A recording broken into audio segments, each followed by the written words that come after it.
Up world, it's your girl Casey the Connect, who's styling who. We are live. I'm on the Great American Hip Hop Debate Show.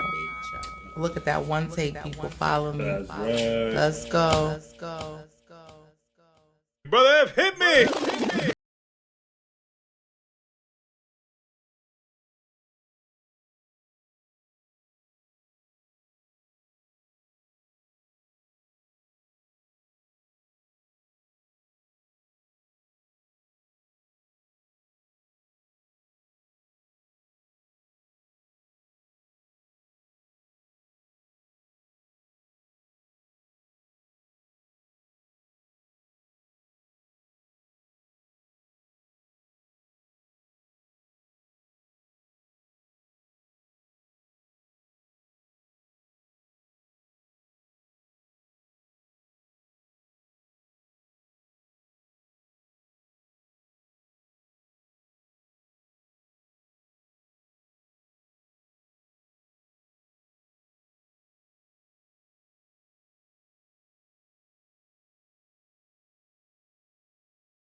Yes. Welcome world. Episode 103 of the Great American Hip Hop Debate Podcast. I am the brother Burnz. As always, to the left of me, I got the brother BS. DS to the OP, as always. Repping that LBE, sporting that MDMA. You know what I mean? We here, man. Sunday, fun day. That's right. In studio guest today, we have world-renowned, award-winning stylist, celebrity stylist, but also host of her own podcast and also author with some books dropping soon, and also wild child extraordinaire, Khaliah Clark. Hey. Yeah, did you call me wild child? What you heard about me? That's all an alleged. That's allegedly. No. Wild child is a good thing. No, thank you for having me. Yes, I am Khaliah Clark, celebrity fashion stylist, the product placement queen, Jersey's own. That's right. Yes. Big up to Jersey. Last week we were celebrating Jersey City. We're going to continue that this week. That's as right. St. Peter's continues to St. win. Peter. They're now in Go the St. way. They're in the Elite Eight, and they play tonight against UNC. Well, today at 5 o'clock. Where? Philly. Shout out to the Peacocks. Good luck to y'all. Let's go, baby. One St. thing I Peter's. forgot to mention last week, the coach gave an interview and he said, we got kids from New York and we got kids from Jersey City. What the fuck we got to be scared about? Exactly. And I thought that was so fire. I was upset I didn't get to mention it last Yes. week, but shout out to him. That's a dope ass little drop, little comment. No whatever. little. I hate that- that word. Fair. That is a dope ass. It's not a drop though. I don't know what it is, but it's like a saying. Seth Greenberg from ESPN said the same thing. He's like, you got to understand, these are all kids from New York and Jersey that are playing, and these kids are not afraid of anybody. And they have nothing to lose. That's right. Let's go, baby. Shout out to them. Big shout out to them. Shout out to Jersey City, baby. Let's go. Jersey. And shout out to everybody that's jumping on the bandwagon that they are down with Jersey. They never give us credit. We have so much talent in Jersey. Big hate on Jersey. We were talking about that earlier, Yeah. and I partially blame it to us being in the shadow of New York. True. We always get looked at like the stepchild or the sixth borough. Right. Okay. And even in like public events, even like in like some sporting events, when they do a game over here, they'll say in New York. They'll announce it as in Or New like York. the New York area. Yeah. They won't say like Jersey. In the New York metropolitan area. So fuck y'all for doing that. Shout out to Jersey. Shout out to St. Peter. Shout out to Jersey City. Shout out to Hudson County. We got a Hudson County legend in the building. Shout out to National Blunt Day. Yes, get your blunt to the If you got a blunt, light Fight it. it. blunt. Don't fight it. Absolutely. I'm glad that blunts are now or weed now it's so accessible. It's so cool. You know what's funny? Weed is mad accessible. Yes. You can get weed anywhere. I didn't have no weed last night. I couldn't sleep. I was up to like 9 in the morning. And you couldn't call anyone? Yeah, yo, I called 2 people. They shouts to Bando Farms. Why didn't you holler at Bando? It was too late. I'm not gonna hit them up at 3, 4 in the morning. They're not open. Yeah, Shout out to Bando Farms, the brother Tito Grams, the brother Joey Bandos. That's right. Nah, bro, I had no butt till I got here. Till right now. Damn. Is Tito Grams from Hoboken? That Tito? Yes, he is. Yes. Shout out to Tito Grams. Absolutely. Shout out to him. He actually got me a job once. So thank you for that. That's what's up. Tito's like that. He's all about putting people on and spreading love. He definitely referred me to the Take Money crew out in Staten Island. Oh, shout out to him. So thank you. Shout out to the brother June. Shout out to Shaheem the Rugged. They were recently at Bando Farms. Oh, okay. So shout out to that. Dope. Belated happy Air Max Day to all my Air Max lovers. That's right. Air Max Day. I was rocking Air Maxes yesterday. Big Nike Day, yeah, man. Shout out to that. The Air Max 97, I fuck with those. Like those. I have the gold ones. Yeah, I have the gold ones. The bullets. I wore those. I yesterday. love them shits. So shout out to that, man. Yeah. Let's get into some. Oh, very quickly. I'm sorry. The brother Bludshot is not here. He is at the. He's getting ready for his daughter's second birthday party. Right. So happy birthday to Anaya. Shout out to Anaya. Happy belated to Zamina Rose. That's right. And happy belated to Christopher Joseph. All turning 2, all breath babies. That's right. All born the same year. Mad love for y'all. Yeah, damn. Y'all got to get a picture of them together. Word. That's the mission for 2020. That's the triplets right there. Very quickly into current events. Real quick, like we were shouting out before, shout out RJ Payne. Yeah, on the dope album. It just came out, I believe, March 11th. Very dope project. It's EP or album? It's an album. It's called If Cocaine Could Talk 7. It's If Cocaine Could Talk 7. If Cocaine Could Talk series, and this one is based on it's like a concept album of what happened if Nino Brown lived. Okay. And one of the super dope aspects of it is that he got Ice-T to narrate throughout the whole project. You know, what I'm saying? Character as Scotty Appleton. Shout out to that. Shout out to Ice-T, Jersey representative. Yeah, for sure. So, Jersey native. He was born in Newark. Yeah, man. Brick City. And who did the production on the album? He's got various production, but also type production on there. Like it fits the joints and shit. And he's got like joints named like G Money, the Ghost of CMB. You know what I'm saying? Dope shit. Nino's Revenge. Dope, you know what I mean? It's a dope like concept album. Yeah, exactly. I was gonna say I like the concept. It sounds dope as a fan of New Jack City. Absolutely. All the New Jack City lovers out there, love this project. Does he take clips from the movie? Yes, absolutely. Okay. Yes, absolutely. Very I like dope that, project. man. Shout out to RJ Payne. Shout out to RJ Payne again, I'm man. definitely gonna check that out. Dope fucking project. Everybody should go check that out. All lovers of like hip hop and shit. Go check that out. That's on all DSPs. So make sure you go check that out. Yeah, what was it called? If Cocaine Could Talk 7. If Cocaine Could Talk 7. RJ Payne on all DSPs, Spotify, Apple Music, Google Play. Go check that out. While you're there, check out the GAHHD podcast. Right. Go over to YouTube. Make sure you're following at GAHHD podcast. Like, comment, and subscribe. Then go to the gram and make sure you're following at GAHHD_podcast. Right. While you're there, make sure you're following our guest, Miss Khaliah Clark, Khaliah Clark, KHALIA Clark. Make sure you're following at Who's Styling Who. That's her podcast. She's going to put y'all onto the fly fashion. Make sure y'all looking right. Make sure you're following the brother F at EFNR711 for all your studio needs. Make sure you're following at @thereal_VSOP. That's a Twitter exclusive. Make sure you're following at @deadass_worldwide. We still fighting when you come up. And make sure you're following at @callme_Joseph_. Excellent. Y'all heard about Doja Cat? Y'all fuck with Doja Cat? Yeah. All right, so she's retiring. She's not retiring. She's got beef with Paraguay. That's the story they're putting out, right? She's got beef with a whole but nation. Did you hear why? That's fucked up, man.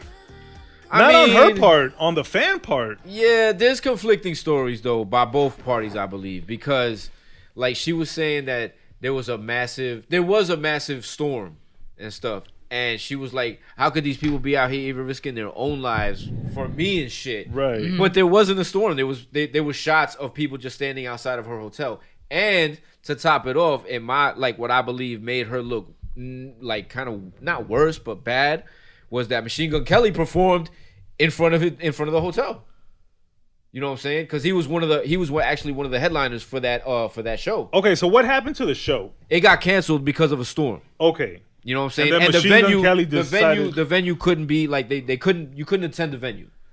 Okay. So then Machine Gun Kelly told all the fans that were supposed to be at the show, come to the hotel and I'll put on a show. Okay. And that's what he did. And Doja Cat was in the same hotel. She was in the same hotel, and they wanted her to come out. And she said, she said, fuck that. That's what I said. That's why it's kind of like conflicting stories. You know what I'm saying? Now I fucks with Doja Cat. I'm sorry. Go ahead. No. This is not my trending topics. I'm just a guest. I just think that I personally, artists now, because of social media and people are so accessible to tell you to go to hell and they hate you, it really affects the artist. I think that sometimes, most of the time, people are just not really understanding that these people have feelings too. So now, whether she wanted to come out and get wet, that's on her.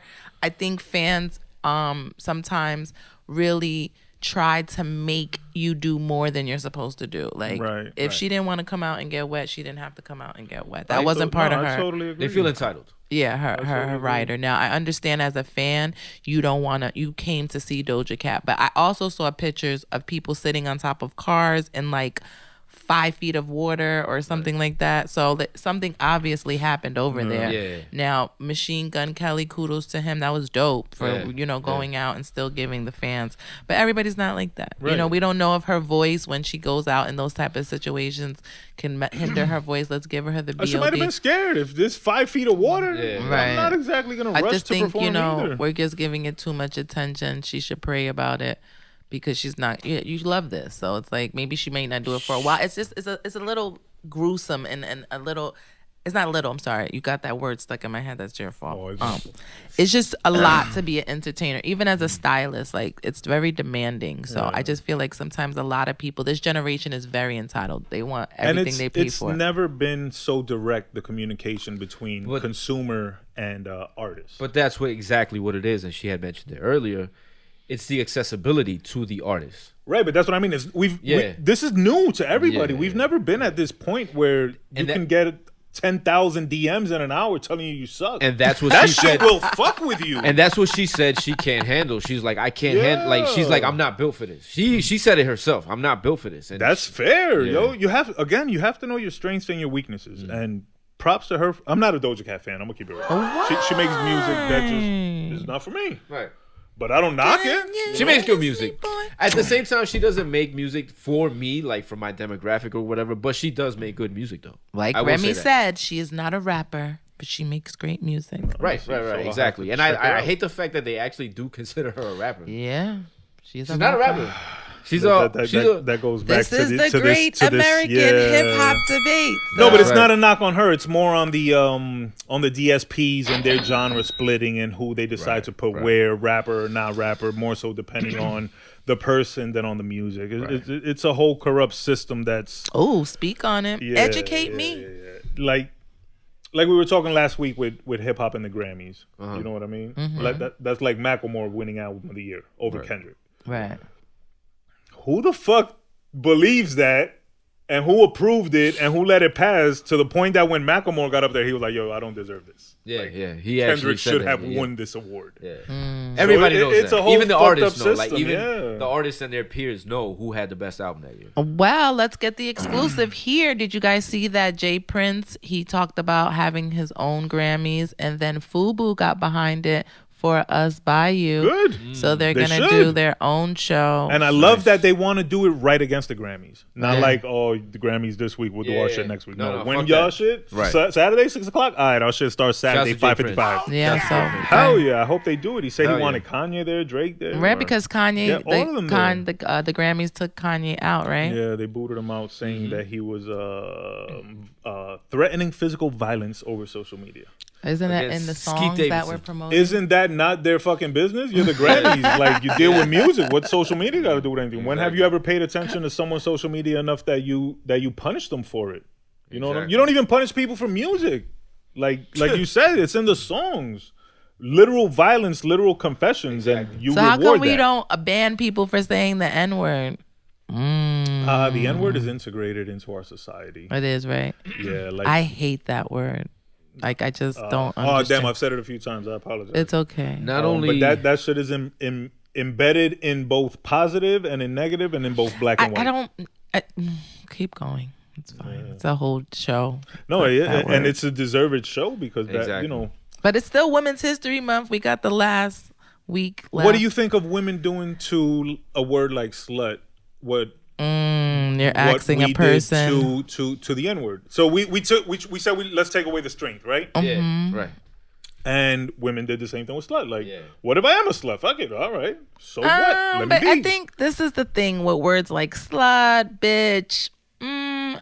If you're comfortable, I've never been comfortable when people call me a bitch, right? So I spent the word. So shout out to Butterbean. When I came into the industry, he had a bitch shirt. It was called Beautiful, Intelligent, Top Choice Honey. And then we had Queen Latifah, who you calling a bitch. So yes, we have taken the word and has given it strength and meaning. Like, yes, bitch is powerful. But let's be honest. When a woman calls you a bitch, you have to kind of always say, well, what kind of bitch are you calling me? How they use it in a context. And if it's the wrong bitch moment, it could go left. So, isn't it used more frequently now when they be like, yeah, bitch? Yeah, but I'm still... Like, I feel like I hear it more now. Right.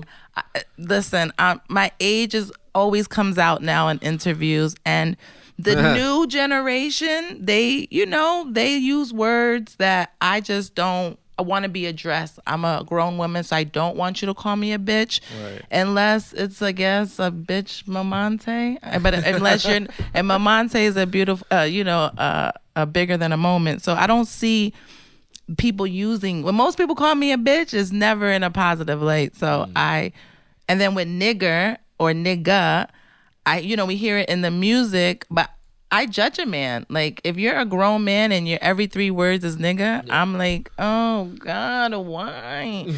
But again, we grow up in society, and I catch myself, like, I'm definitely a butterfly. So when people say things, or not even so much a butterfly, a sponge, I absorb. So like, whatever words people say, they come out my mouth right away. So I try to, and this is now that I know that I have gotten older, I try to really just speak with intelligence, because a lot of the times I'm in rooms and you only get 5 minutes to speak. So these rooms that I'm in, I'm already being judged because I'm a woman. I'm already being judged. You might meet me on a Sunday fun day. So now if I'm out dancing, having a good time, you may not think I'm qualified to style you because I'm having a good time. It's much harder for a woman.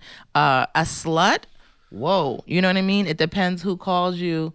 I actually had this girl when I was out in LA. She kept saying, "Oh, that's you a chicken head. You a chicken head." And I'm just like, okay. But in a good way? I guess, because she's a very intelligent, smart, dope designer. So I don't think she was really calling me a chicken head like a real one. But to our generation, that's terrible. Yeah, so she kept like, that's such a chicken head. You such a chicken head. So I'm just like, okay, girl, like, but no. But again, that's like the word period pool. Like, there's just certain words that I just don't. Don't get me wrong. Like, they're just not. Are we old, yo? We are. I'm is gonna this start new slang weird I'm gonna start the us? new podcast. I am old podcast. New slang is the new. Yo, you know what? You want to laugh, yo? I hate the word cap for some reason. That one bothers me. I also hate the word cap. That one bothers me for some reason. I don't know why, but it bothers me. You know what word I love? And it shouldn't, but it does. You know what word I love? Which one? Glizzy. Hey, yo. Because you're the Glizzy King. Yo, I just find that shit to be so funny that now you can't even enjoy a hot dog without being called the Glizzy Gobbler or the fucking Glizzy Muncher. I'm gonna be quiet about that word. Do you like it? I just don't. I just feel like I get it. I know somebody that actually has a podcast. He remains nameless, that I don't want to promote. I feel like I am old. I feel like I'm uncool sometimes because a lot of the trends that are happening, I'm not a part of it. I'm just... No, but that's what makes you cool. I know. And then a lot of the things that I find cool are trending now. And like, I feel like I fought so hard for these things. Yeah. And then they put me in a box like, well, Khaliah, you really shouldn't be doing these things. Mm-hmm. And I'm like... But why? Yeah. You know what I mean? Why can't you admit that you were ahead of the game? They don't want to give it to me. Oh, no. They'll never give it to me. They'll never give it to me. And that's true fashionista, you know what I'm saying? Because the trend hopping and the trend following is not original and it's not hard, you know? Right. That's my problem with Polo. Oh, You know what I mean? Like Yeah. it's too Let me go common. ahead. Right. And one of the worst things that can happen is you walk into a room and someone is wearing what you're wearing. Yeah, that's Whether it's a shirt or your me. sneakers. That shit is like insulting. Like I want to go home. Yeah. Like, I felt the exact same way. And with Polo, because the pieces are so mass produced, yeah. you know, it's easy for me, you, and him to have the same Polo hoodie. And that shit is corny. Yeah. But there's people that swear by Polo. And we're going to have some guests up here soon. We're going to have the brother Sammy and the brother Max Lowe up here to discuss, have this Polo because debate. you know the low is, they go crazy for the low. Yeah, so that's a whole lifestyle to them. You know what I mean? And my question is like, why Polo? But it's not only Polo. It's okay.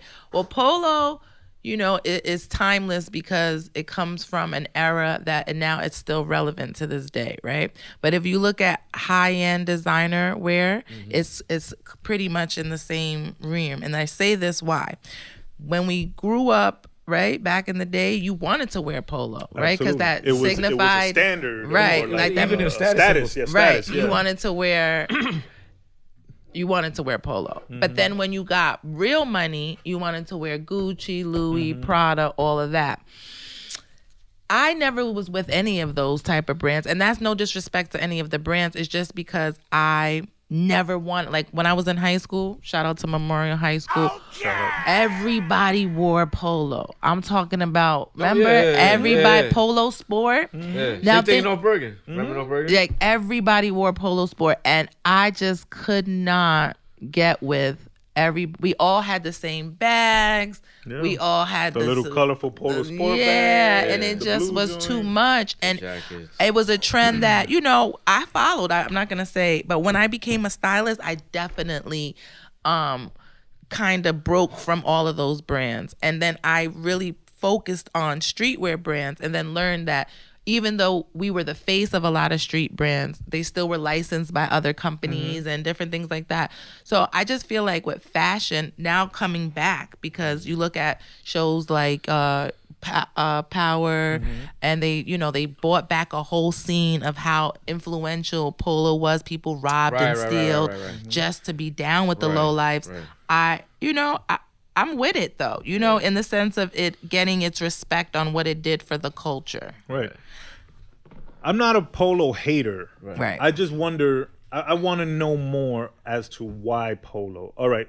Let me rephrase this question, because I know back in the day it was a status symbol and they did the bum rushing and they had the low lifes and they would go to Macy's and stuff and walk out with racks and shit. And they couldn't afford it. These were Project Poor kids, and I totally get that. But why have we continued? Is it just tradition to support a company that, as far as I know, and I haven't done my full research and I could be 100% wrong, has never done anything for us or for Ralph Lauren's from the Bronx, supposedly. Yeah, and he changed his name. That wasn't always his name. Yeah. His name was Lipshit. Has he ever done anything for the Bronx? I know he did the little Yankee combo. My bad for using little, but fuck that for this case. I mean, if that's all you're gonna do, obviously you're still selling it to make some money. So it's not like you're doing something positive. Yeah.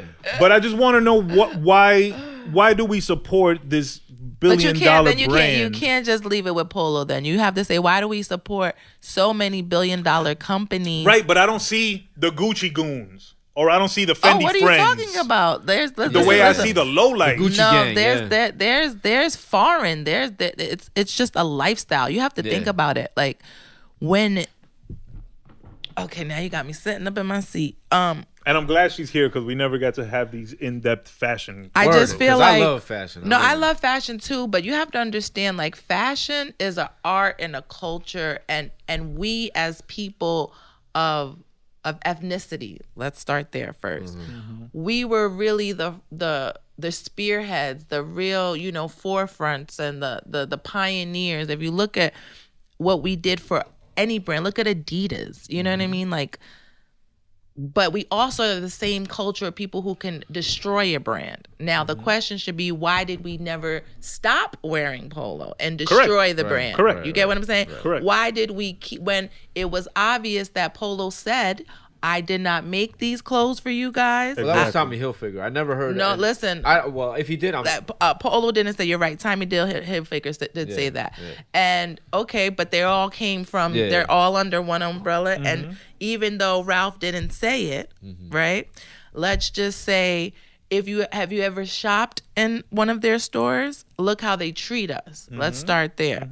And I'm all for whatever you want to do with your money, do it. Yeah. I just feel like we as a culture, though, we get mad when we sit back and add up, but we never really stop because a lot of us want to feel, and that goes like, let's bring up race. And I hate to use, Cubans are going to get mad at me, but think about the race barrier in just your own race. Like, like the word nigga, black people use it. You know what I mean? So I'm black, I'm mixed.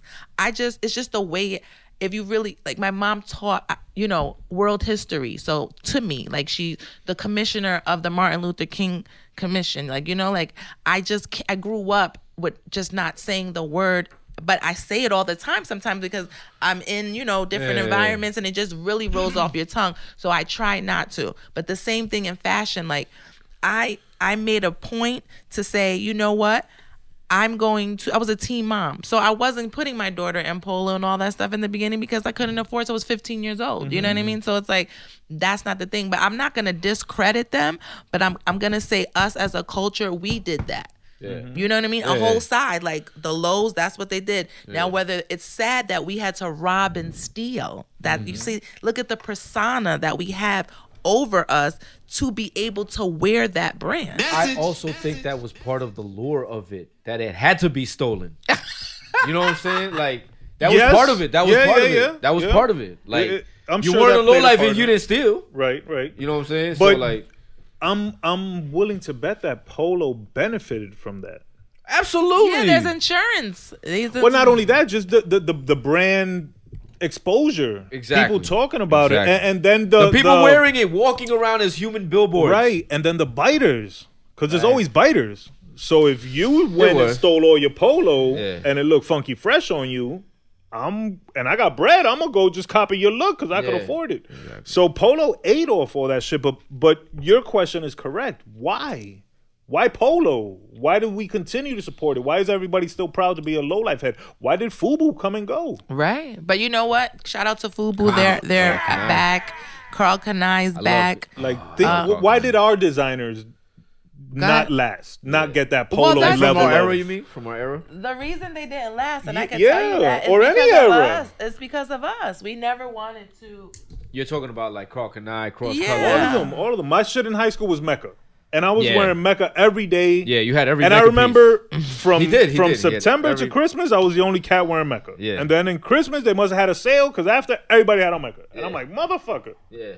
So it's like you're either wearing Mecca or Polo, and now I'm assed out because I don't want to look like y'all. Yeah. That's the thing. You know what's so crazy? Go ahead. No. The guest always goes first. No. You should. What I was going to say, the good thing about Polo was, like, when they did have the rugby store, where there was the off brands, the one of one pieces. Right. You copped that one. You were the only one that got that one, or you were one of maybe 10 people that got that one. Right now, that's different as to these hoodies that you see in Macy's or in the outlet or whatever. Oh, that's what I was going to say. Thousands of them. That's what I was going to say before. I was in Garden State the other day, and I passed by the Polo section, and I was like, oh man. And it's not that I hate Polo. No, I like Polo, but I was disappointed because I was like, I actually used to rock this shit, like religiously. It's fucked up, and I still got Matt Polo shit. Of course, I do. You can't not. You know what I'm saying? But it's like it looks too.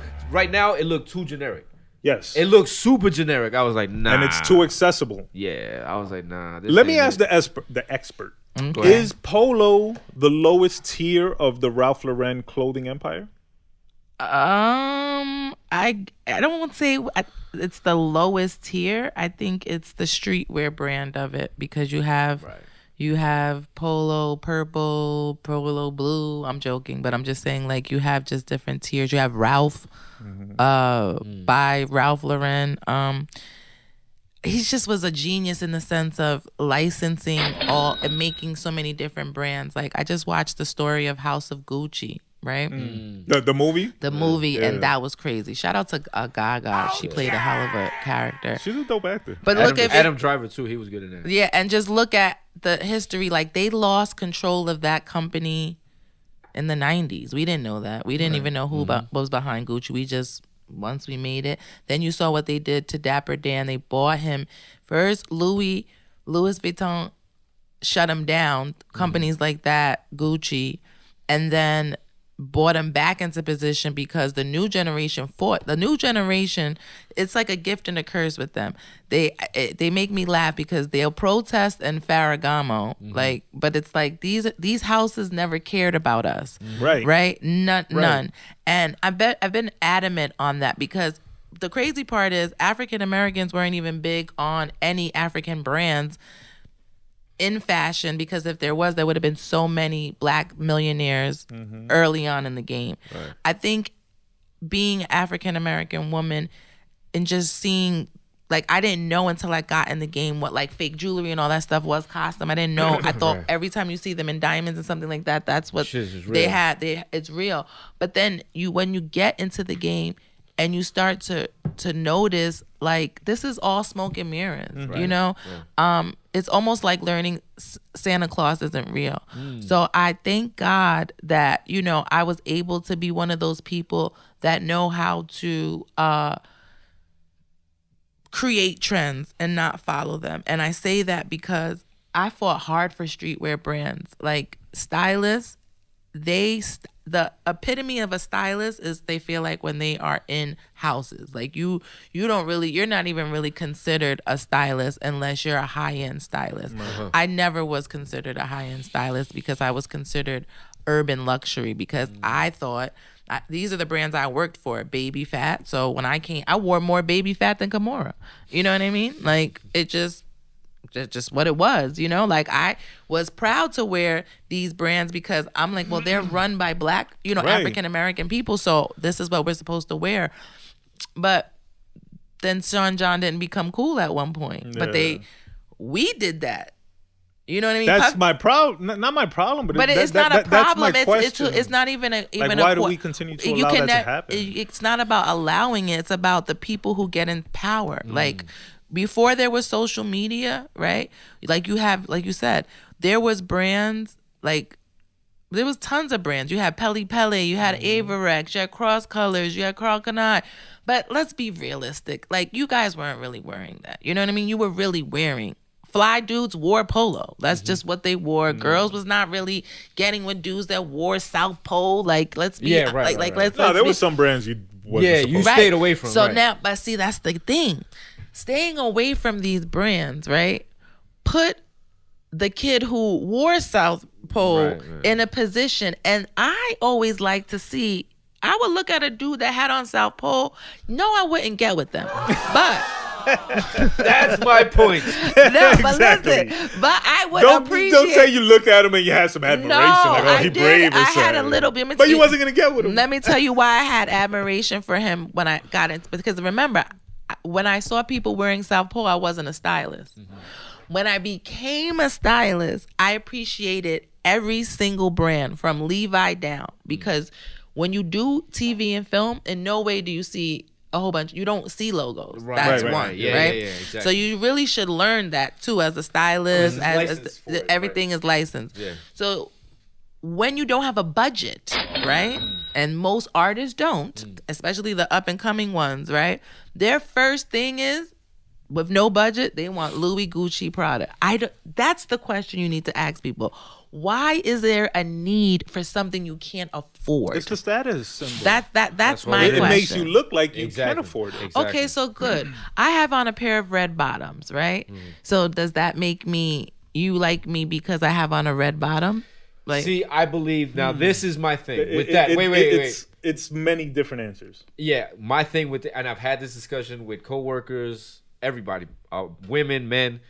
Women, in my opinion, women can get it off rocking a $20 dress, fucking $15 shoes, and a guy will still be like, he said fucking, that he means this, ladies. And he'll be like, and a dude will be like, damn, and if she looks good, if she's presenting herself well enough, a dude will be like, damn, she's still bad. Fuck that $20 dress. I don't give a fuck. How do you know it's $20? I was just gonna say most dudes won't even know. Won't even know that. That's my point. But a woman, on the other hand, will start from your shoes and work her way up and examine you and take you apart like the fucking Terminator. And you know what? This is why there's a lot of single women, because men are the key of perception versus truth. Women, we are good too.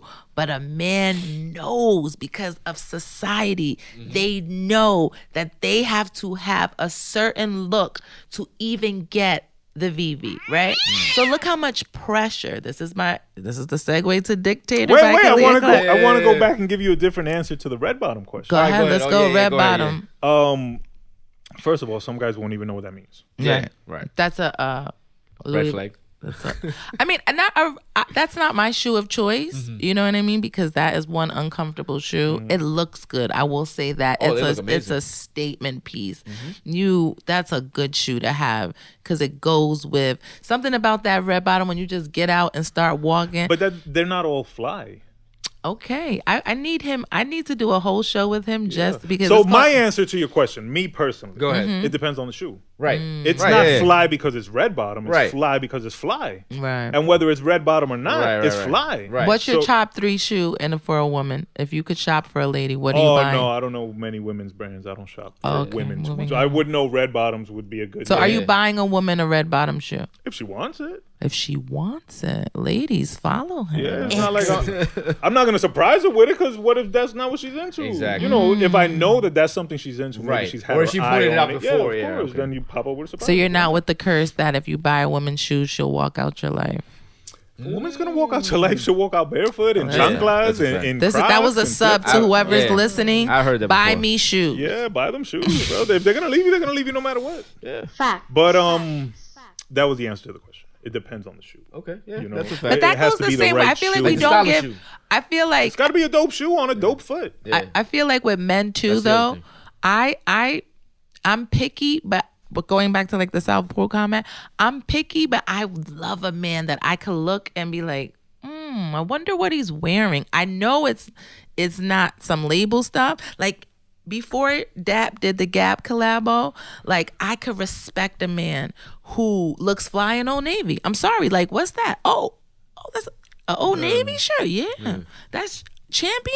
Okay, well, cute. that goes back to that 100-year-old saying: the clothes don't make the man makes the clothes. But it does for a man. Like a man, you're not. If he doesn't have some certain things, it's hard for a man. It's not hard for a woman. It depends on the man. Yeah.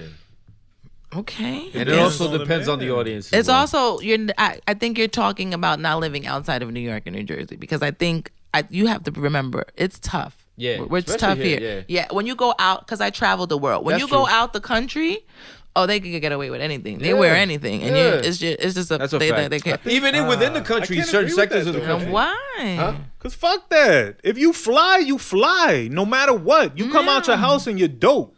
No matter what you have on, you're dope because you know you're fucking dope. Yeah, but let's. And if I'm not dope to you, it don't matter. I wish so many people had your mindset. If that was the case, no, that's a fact. Though. I don't need to wear something to be dope. No, absolutely. I come out my house in a white beater and chanclas, and I'm the man. That's what Who's Styling Who is all about. I never follow trends. I never cared about any type of label brands. That's why I let me. I wear labels. I was gonna say you do like some fly shit though. I wear labels, but I wear it because it's fly.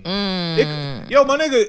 Pardon. It's okay. Cause say it all like it's. I remember there was a weekend that on Saturday I had on, a label, a designer sweater, and the next day I had on an $8 sweater I got from Big Lots, and I probably looked better on Sunday. Right, but we didn't see that, and I didn't see the hashtag Big Lots. So that's all I'm just trying to say. But I didn't give the hashtag to the designer either. Oh well, as a tag master, most people do though. They do. Versace. No, fuck that. You give me mixed vibes. Like I look at you, and if I would do first impressions, I would go with. No, it's okay. It's okay. If I go with first impressions, you don't give me. You do give me fly, and the only reason I say that is because of your age, and I think that because of my age, I would, we just, interacted.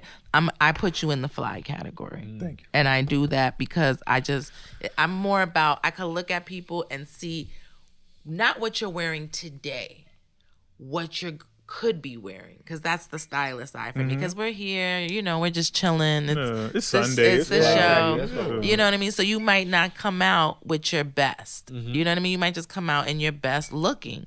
Now, for me, I'm all about brand building and merch. So I want to see you in your brand. Right. Exactly.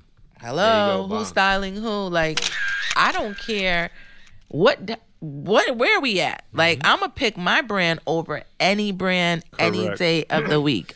Go ahead. Go ahead. No, go. And that's the thing. If you're like a brand owner or whatever, like, you gotta like what you make. You gotta rock what you make. Of course. You know what I'm saying? Like, you just can't put it out and think that it looks good on everybody else. I wanted to wear that shirt I showed you. I got a sample made of a Gahhd shirt. Oh, yeah. And it wasn't up to par. No, it was terrible. The logo was sized wrong. It wasn't centered. Terrible. The shirt wasn't of a specific quality. And I got it back, and I was like, damn, I wanted to wear this, but I can't wear this. No, you can't. I might wear this to sleep. Yeah. Maybe. I mean, and that's dope knowing that you know your quality of work. Like, for me, I think, as a stylist, like, there's just so many tricks and so many, like, secrets that, we don't share. But, like, this fashion game, man, I think that's why so many people have brands, because when you learn about it and then you start sourcing and then there's so many dope brands that when I see brands, I'm like, oh yeah, this brand's gonna blow. Because I specialize in product placement. There's a lot of garbage brands. Well, it's so easy for anybody to have a brand. Right. Yeah. But the reason why I won't continue to call them garbage, because I give anybody props that even just tries to do a brand. So that's why I always offer my services. Now, I could look at a lot of the brands I rep. Some have A1 quality, some don't. But I definitely tell them, like, I can't rep you if you're not going to. You can't put out a brand and have next level in your tag. Like, you just can't do that. You know what I mean? Like, you just have to at some point level up, start doing certain things for the brand. I think because of social media, so many people feel like if they get a celebrity placement, they can now scale back of actually doing more of the sourcing and the real marketing. See, everybody thinks social media is a free marketing tool. It is, but that's not the only way to market your brand. Like, that's just, people just think that because so many brands have gained such great social media. No, social media is one faucet of trying to market a brand. I tell people, if you don't have at least $500,000, you cannot do a brand. You just can't, because you have to be able to have merch to give away. Right. Exactly. Yep. That's a fact. And a lot of people don't. Right. So they start charging right away. Yeah. Yeah. That's a fact. I like this combo, yo. And to find, and it's true, like you said, finding a celebrity to market your shit. I mean, honestly, that's how Pyrex got started. They had the ultimate marketing by putting their clothes on Kanye, and then sending him out on tour. And rest in peace to Virgil. And shout out to him, because he put up like a blog or something before he passed, where he's giving tips and pointers on how to launch a brand. Right. And it's accessible to anybody. Nice. I don't know the link, but look it up. Shout out to him. No, shout out to him for doing that, bro. I think shout out to anyone who has a brand. I think, the pandemic taught me a lot. It taught me that my job is definitely not non-essential. I learned very quick that, shout out to Trump. And the reason why I say this, and this is going to cause some stuff, I learned. Lately, I've been feeling like shout out to Trump. And the reason why I say shout out to Trump, because he's a businessman. And I actually got to work for his daughter, Ivana Trump, at one point with her jewelry line. Okay. And she has so many different licenses. So I say all this to say, I made the most money in a pandemic than I did in my whole career. That scared me. And the reason why it scared me, because it was free money that I got. And I took that money and I got in a position, I got out of water, above water. Because as a stylist, an entrepreneur, people don't really understand this game. I think because of social media, you think people are so lit, like, because they have like 100,000 followers, 1 million followers. My thing is, come at me when you have done something with no money. Like, so my whole career, I pretty much never had any money. I had $0, zero budgets, you know. Welcome to the team. You know, and it was pretty much after the pandemic that I started really getting budget jobs. You know what I mean? And I always assisted. Shout out to Roger McKenzie and all the people that I assist. Pamela Watson, just so many dope people. June Ambers, everybody that I got to work with in my career. Misa Hilton made me an award-winning celebrity fashion stylist. So for me, I've always been like the Jada Pickett, you know, like hustling your way. I was the teen mom that didn't get a show. Like I was labeled with so many different stamps from a young age. Like, oh, can't hang out with her, she had a baby. Like she fast, you know, like she don't hang out with her. And all those people that ever said anything negative about me, this is how you have to really believe in a higher power, because those people's granddaughters, you know what I'm saying, or their grandsons or sons, their life didn't turn out so great. You know what I mean? So people cursed me. That's why the tongue is a very powerful thing. That's why I try certain words, I try not to make part of my life. So when people tell me, oh, you a bitch, damn right I'm a bitch. I'm a beautiful, intelligent, top choice honey. I may not be the bitch that you want to call me, but yeah, I'll embrace that, right? I'll be that word, right? Celebrity fashion stylist. I learned that, you know, you are definitely described by your title. You know what I mean? Like people love to call them, oh, that's Khaliah. She's a celebrity fashion stylist. So when people say that, I know shit. There's a possibility they may ask me for something right after this. Oh, you a celebrity fashion girl? I know you. Now, as a product placement expert and consultant, that's my niche, because I wasn't always considered the best stylist to this day. There's probably tons of stylists that be like, she's not lit. She just gets product and gives it out. Oh, well, I have a list of celebrities that I've given product to, you know. That's a whole lane. But see, this is where, and this is now 20 years later, because I've been in the game that long. I learned I did it all wrong. That's crazy, right? So I sit back now and I look 20 years later. The pandemic taught me that. The pandemic show, because I had a show, right? Big shout out to Shampoo, who let me be the co-host of his show, Smoke Sessions. Then we did the Chop Shop show with DJ Furious. That's how I was able to do all the radio stations that I did, PNC, DTF. But one thing I've learned, right? Because when I went on my own, who's styling who? Because even as a co-host, right, I had to learn my position, right? Because again, somebody put you in position. And this is where people go wrong. A lot of people, right, they get in position and forget who put them in position, right? See, and then they excel, and then they forget where they came from. I've never, in this whole time I've been in the business, I never forgot all the people who put me on, right? I made a business, who's styling who, right? I've always come to the table with something. So even when I came in as a stylist, right, I always fought for streetwear brands. None of the big stylists cared about streetwear unless they were getting paid to market it, right? When the pandemic came, what was the first thing that everybody said? Buy black. Let's support who's styling who. Always put out black designers, right? So I started to feel a way, because I'm like, well, damn, I've been doing podcasting for 10 years. This is going to be my moment. Like when the pandemic hit, I just knew who's styling who was going to go to the levels of all levels. And the reason I felt that way, because I'm like, okay, well, everything that everybody's talking about, this is what my whole brand is about. What do you mean buy black? Like I've been telling you people to buy black 365 days of the year, right? Then everybody became journalists, right? Because now they're home. Everybody has an opinion, which we all do, freedom of speech. But when I saw that the celebrities came in and stole all our jobs, I was like, wow, okay. And everybody's supporting Tory Lanez. Now, the funny part is, right, everybody was quarantining with Tory Lanez. Soon as he allegedly shot Megan Thee Stallion, nobody fucks with Tory Lanez. That's what I don't like about this industry. I don't like the clout. The pandemic showed me a different type of clout chasing that I'm not comfortable with.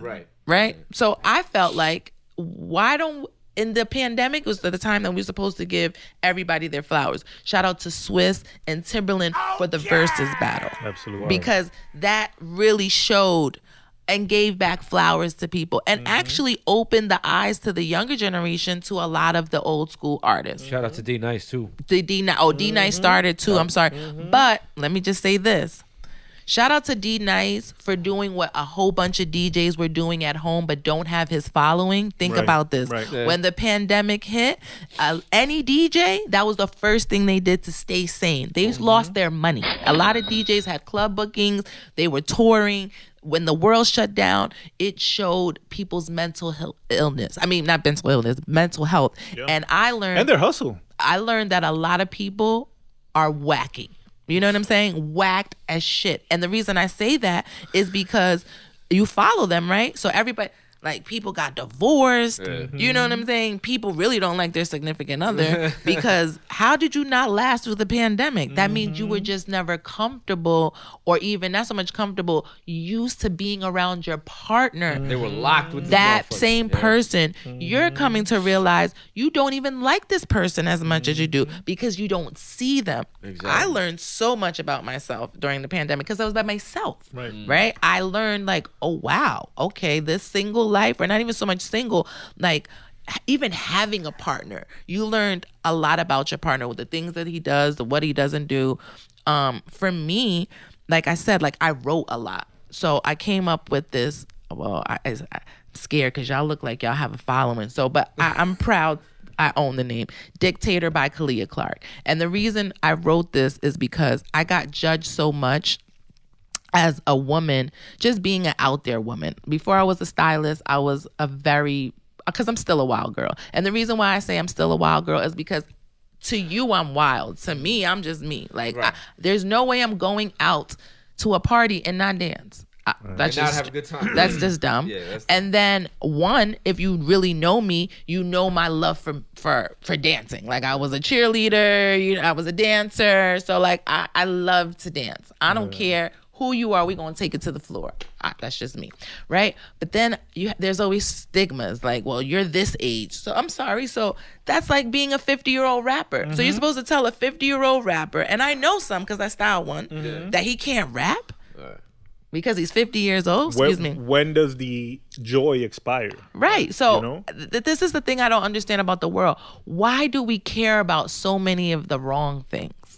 Right? And in the pandemic, anything went. Now, in the pandemic, you were allowed to be sad, stressed, or drunk, a wine. You know what I'm saying? Like, you were allowed to be a pothead. You could do anything you want. Drug dealers rose. Like, if it wasn't for... Liquor stores. Delivery, bars giving takeout drinks. You had a hustle. Right? Yeah. So I say all this to say, like, even in the great debate of, like, in your show with hip hop and everything, like, I am just so grateful to be a part of it. You know what I mean?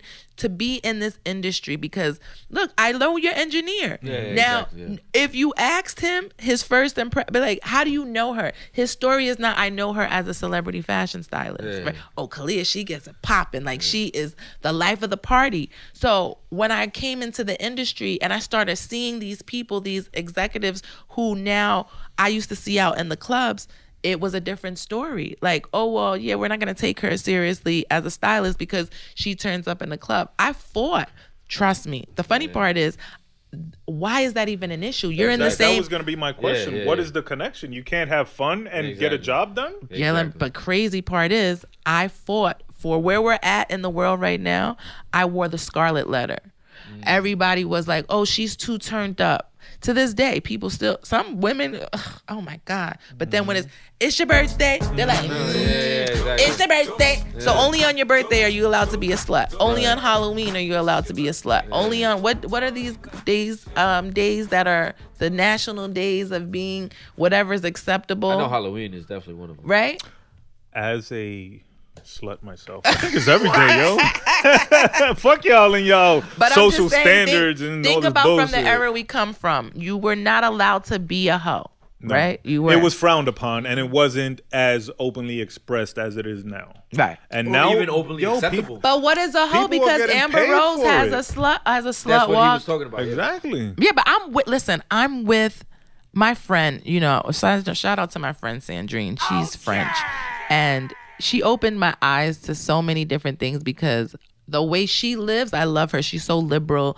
You know, I'd be like, oh, well, you know, like this is whack. And I like, she checks me for the things that I do, like regards of certain things that I find to be corny. Right. Mm-hmm. And she's like, but you're kind of being a little bit hypocritical. And I'm like, why?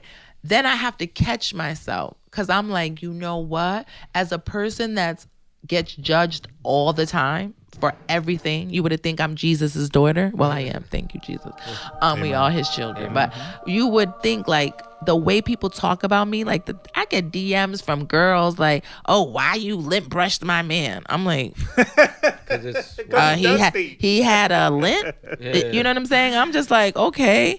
Sorry, you know what I mean? Oh, Khaliah, I can't repost you because my girl's gonna get upset because you gave me free clothes. Okay, but did you tell your girl that you called me and asked me for the free clothes? Right? Or that I thought to invest in you because I respect your craft, right? So we shouldn't be speaking about They're pulling you into their bullshit, to be honest. Yeah. But that's why I wrote the book, Dictator by Khaliah Clark, because Dick will take you far. I've seen girls go crazy over it. I've gone crazy over it. You know, but then I also feel like men don't get enough credit for a lot of the things that they like. Look, they gotta dress right. They gotta have money. They have they come with all these things. They can't cry. They can't do. They have to be so tough.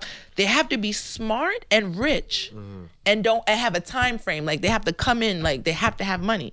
A young boy, right?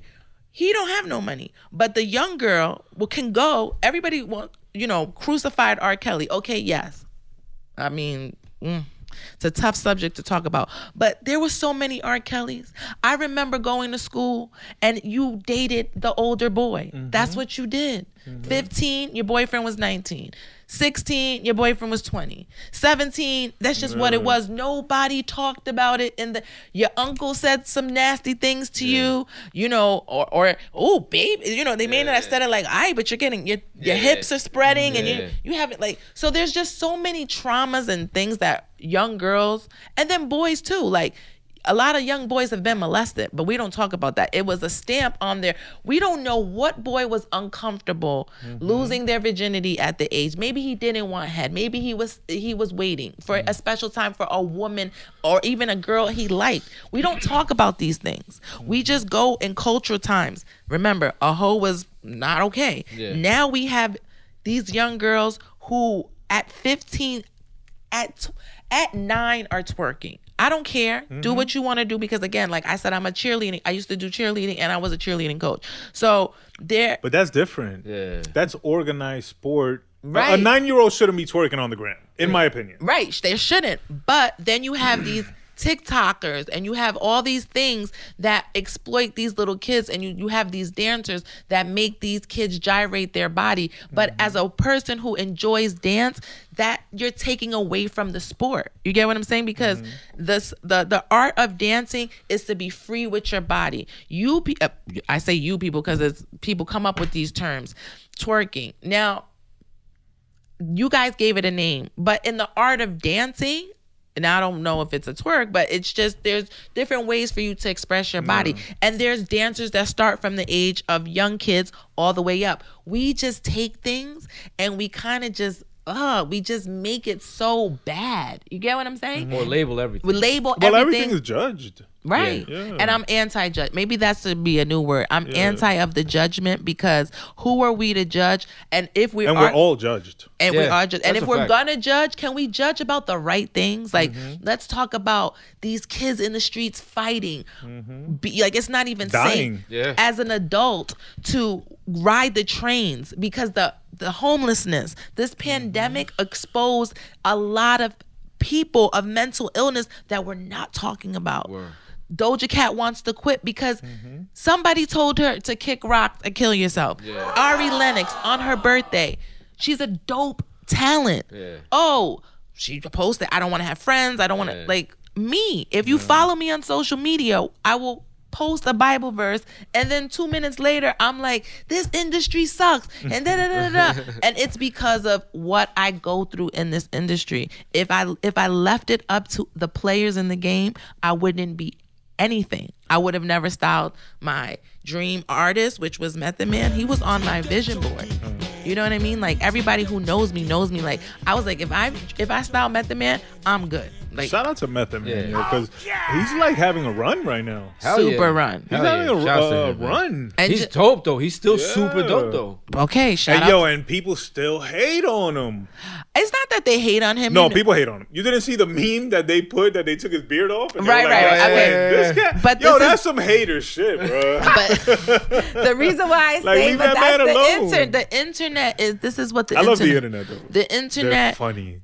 Will rise you up and tear you down at its own expense. And I've learned to stay away. I learned what to use the internet for. And the internet for me, because the old school people didn't even care about the internet. They still don't care about the internet, right? I made the internet work for me. I remember, why you put your business out there so much? Why you record everything? All my friends. And these are the people that have 200 followers now, 500. Oh, Twitter, you're so bipolar. 1 minute you're talking about this, and then the next minute you're talking about this. But where are we at in the world right now? Yeah. Like, what?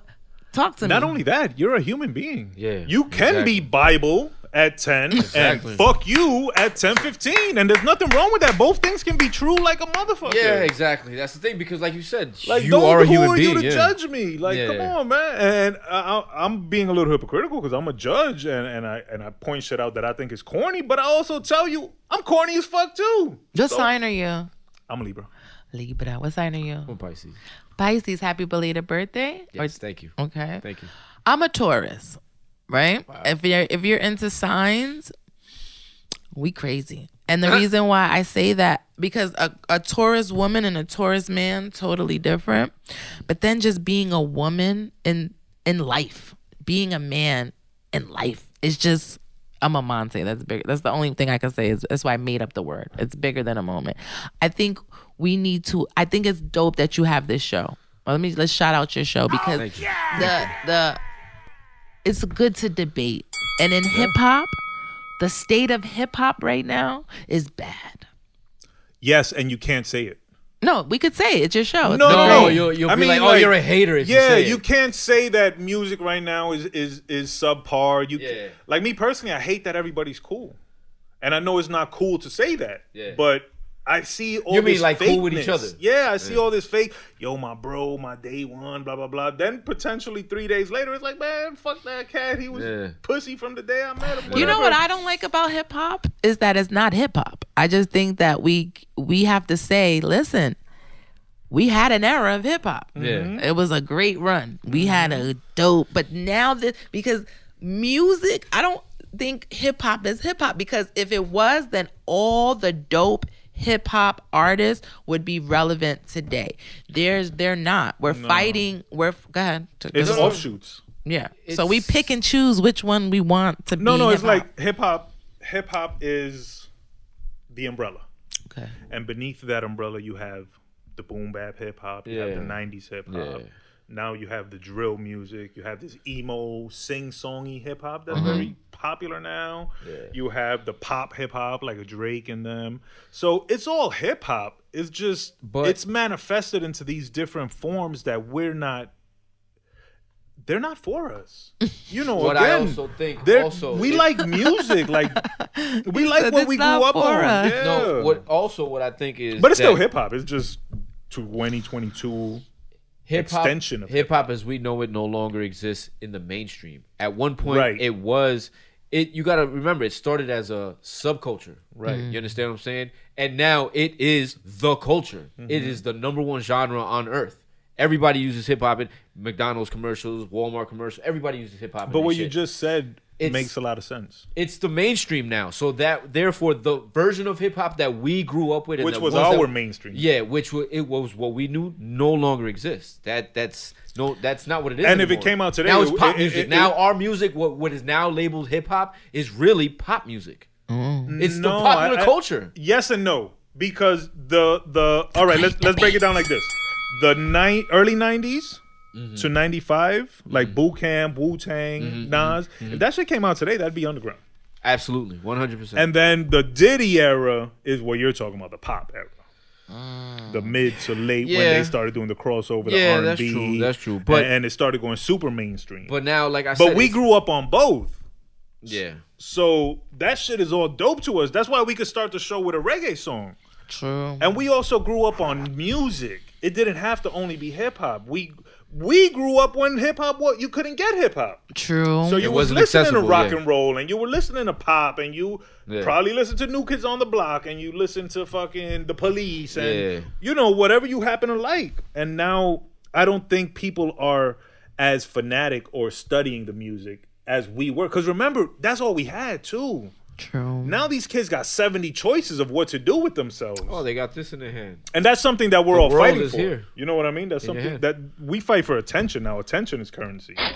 But when we were young, an album would last a year. Absolutely. And you'd know every word, and you'd know who produced it, and the ad libs. That's the other thing. Albums don't exist. That's why there's not enough time for an album. That's why I was so impressed with RJ Payne. I was like, this is fucking dope. I love when an album, whole album concise. I hate that word too, concise, but a whole concise project. Well, it's a piece of art. Like I say all the time, an album is a piece of art, so you have to digest it. So do you think we should bring albums back? Hell yeah. Absolutely. I'm an album guy. I love albums. I love like bodies of work. Mm-hmm. Exactly. I'm still playing. We were just talking about her outside. I'm still playing FKA Twigs' last album. She put out a mixtape this year that was cool, but I'm still on her last album. Like that shit from beginning to end is perfect to me, and that's what I love. An album that, even if it's not perfect, because they're not all going to be perfect, but if you enjoy it from beginning to end and you can go back to it, right? Like, it's so much better than just a single, and a single lasts a month now. Yeah, if it's a really popular song, if it gets some TikTok plays and shit, it'll last a month. Right. But we're used to music. Yo, who's not still listening to The Miseducation? You know what I'm saying? True. Like, you can put that on at any time. And what's so good, shout out to this new artist. Her name is Layla Faye. She signed with Warner, Burn It Down Group. My boy Alvin put her out. She just did a remake. And remakes are big right now. Like Gunna and Chloe, they just did a John B record. But they're not... it's not easy to pull it off. Right. You know what I mean? I mean, listen, I'm the Paula. If this is the great debate, I'm always going to say... A, for trying.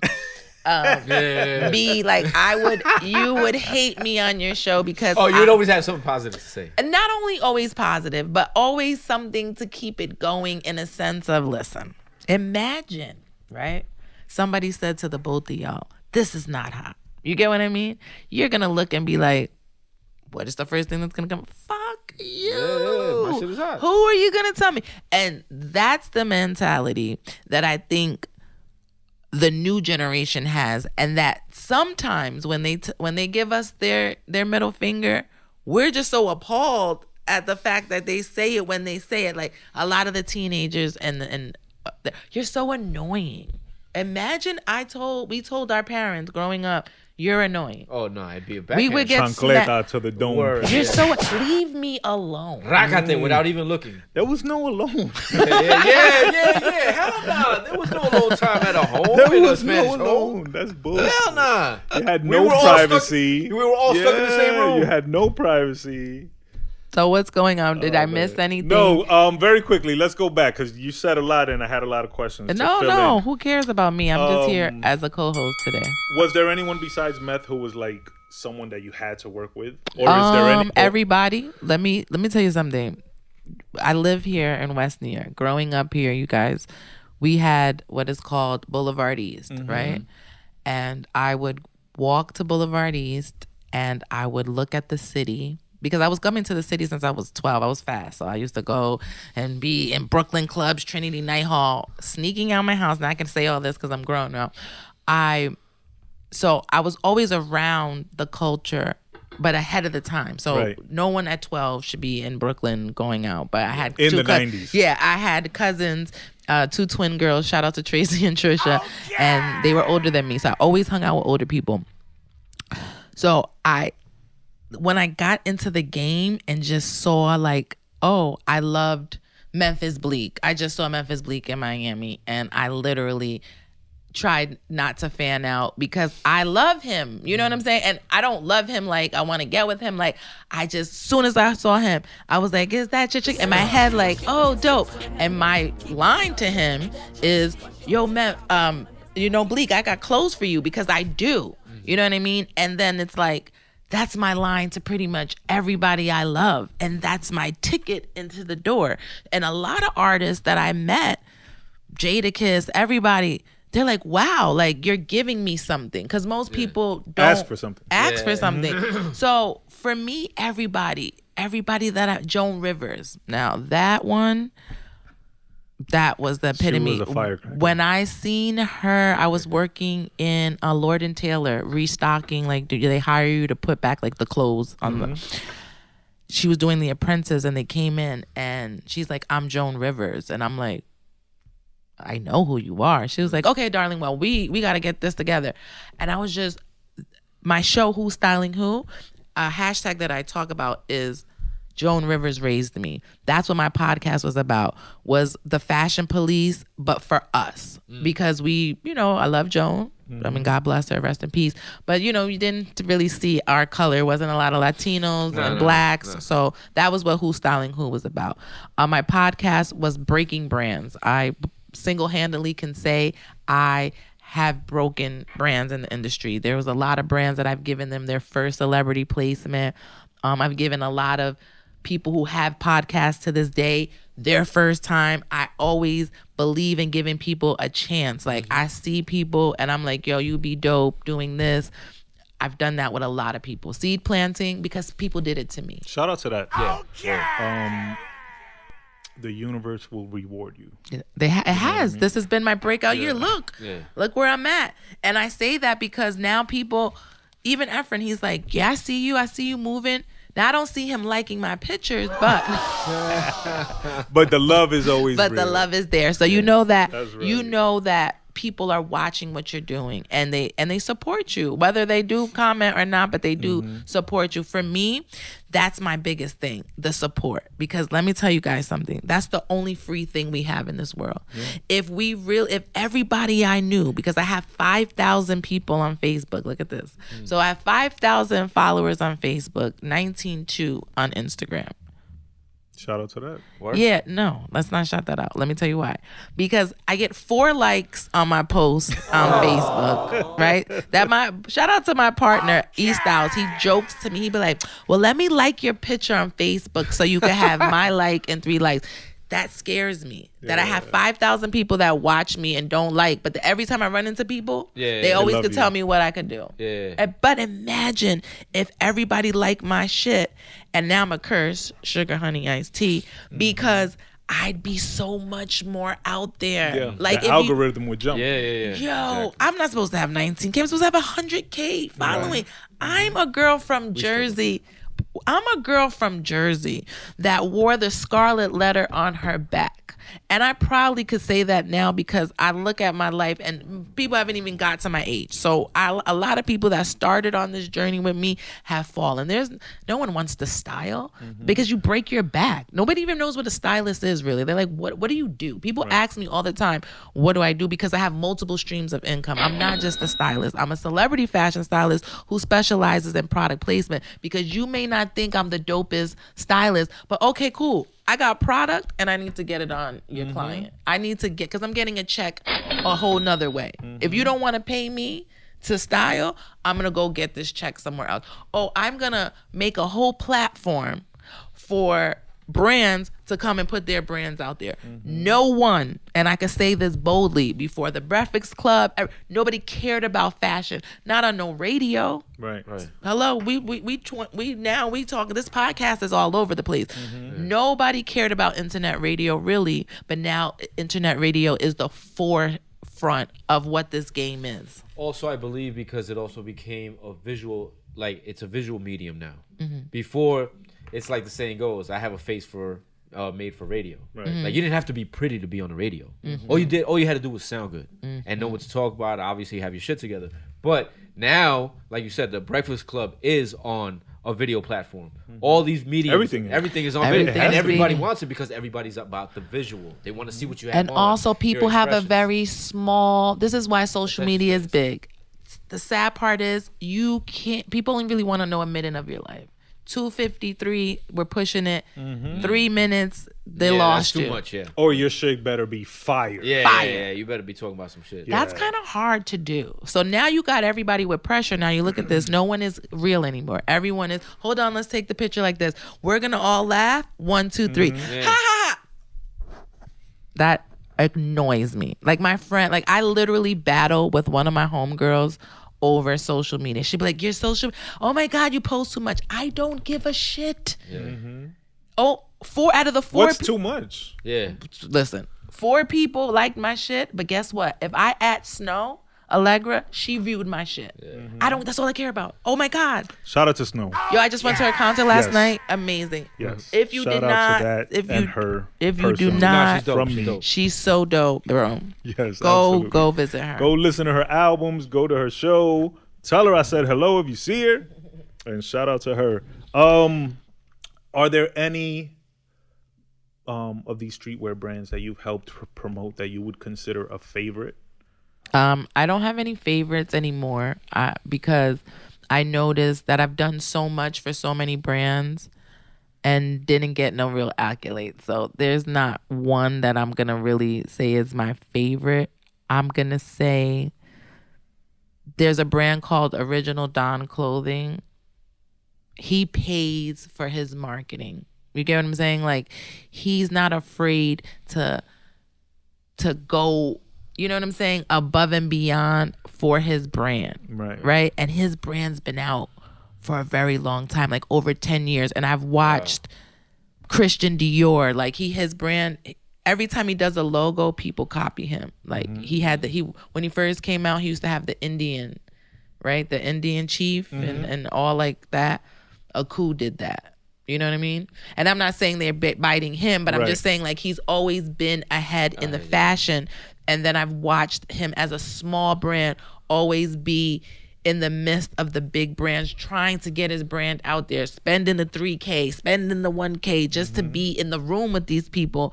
And so if I have a favorite, I'm always push his brand. I love Original Don Clothing because of who he is. And shout out to that. And it's a unisex brand.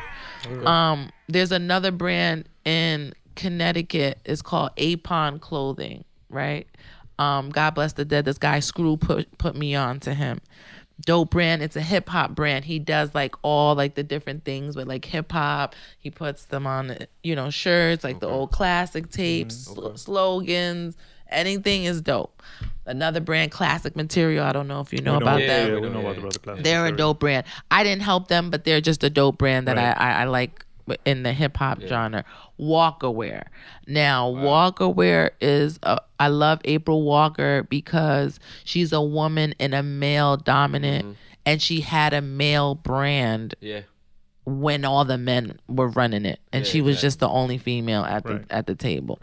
And I love that she's still out now, and people like Method Man put her in the forefront of like that's all he pretty much wears is Walkerwear. So like when you have somebody on that level who shows you this is where product placement comes in. Like you can't that type of love.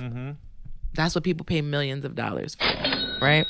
So I love brands. You could be any type of brand. As long as you have product and you keep feeding me, I will support you.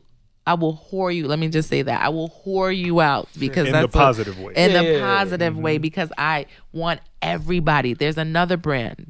His name is Royal Vision, right?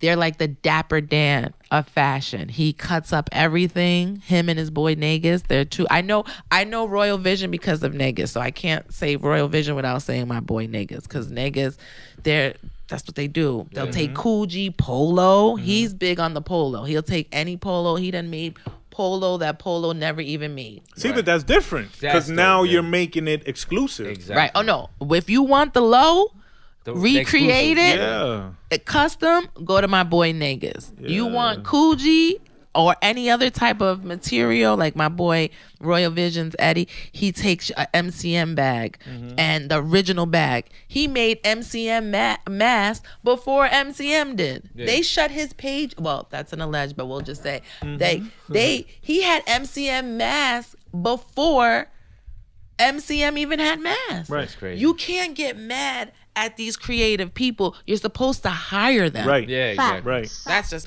we won't talk about that's that. That's being fashion forward. So that's another brand that I think it really needs to get some accolades. And then there's just so many. Like, follow me on Instagram, because now you got me saying brands. There's a new brand, House of Humble. She's out of LA.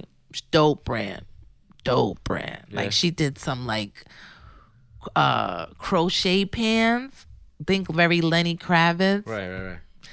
Suede joggers.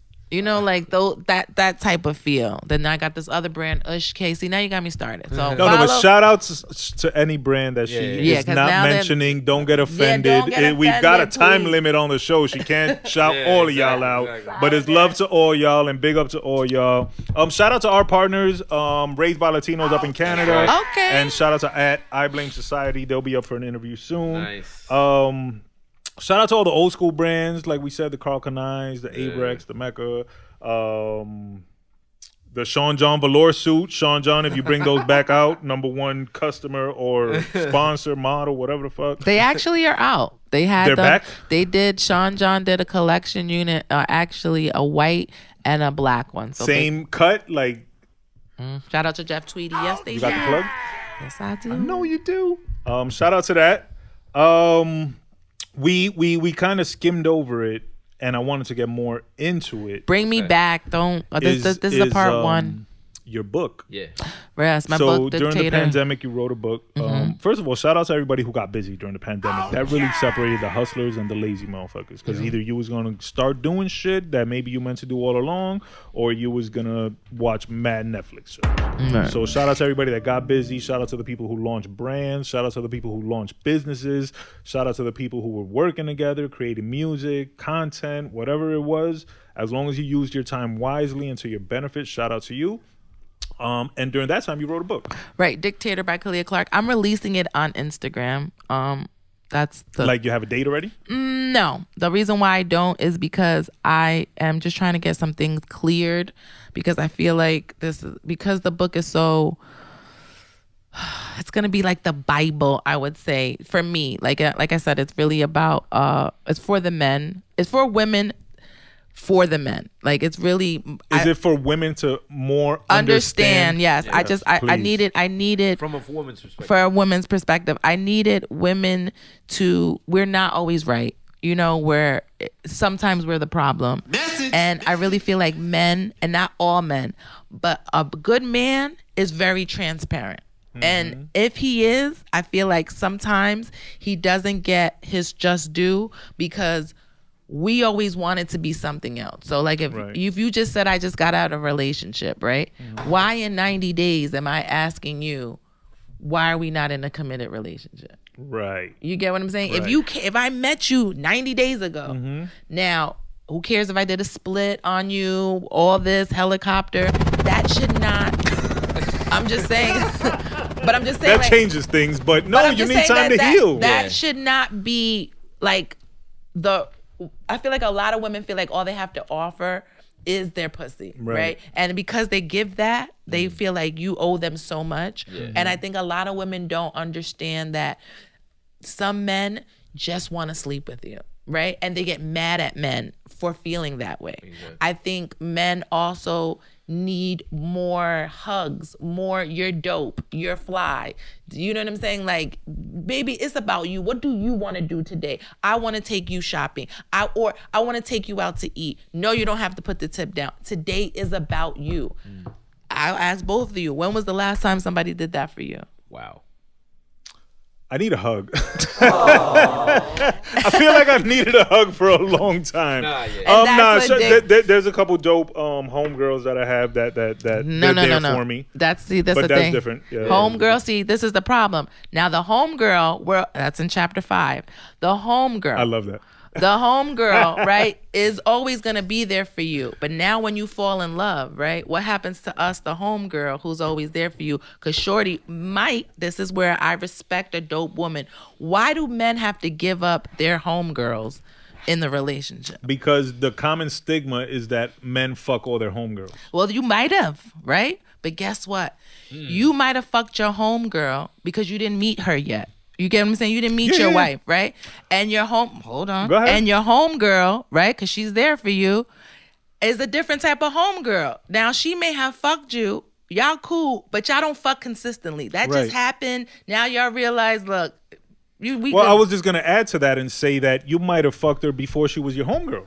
You might have fucked and then be like, damn, shorty's cool as hell. We can hang out. We don't even have to fuck. Women and can't pardon us handle that. for saying fuck. Women can't handle that. Yeah, why? My thing is, why do women can't handle what?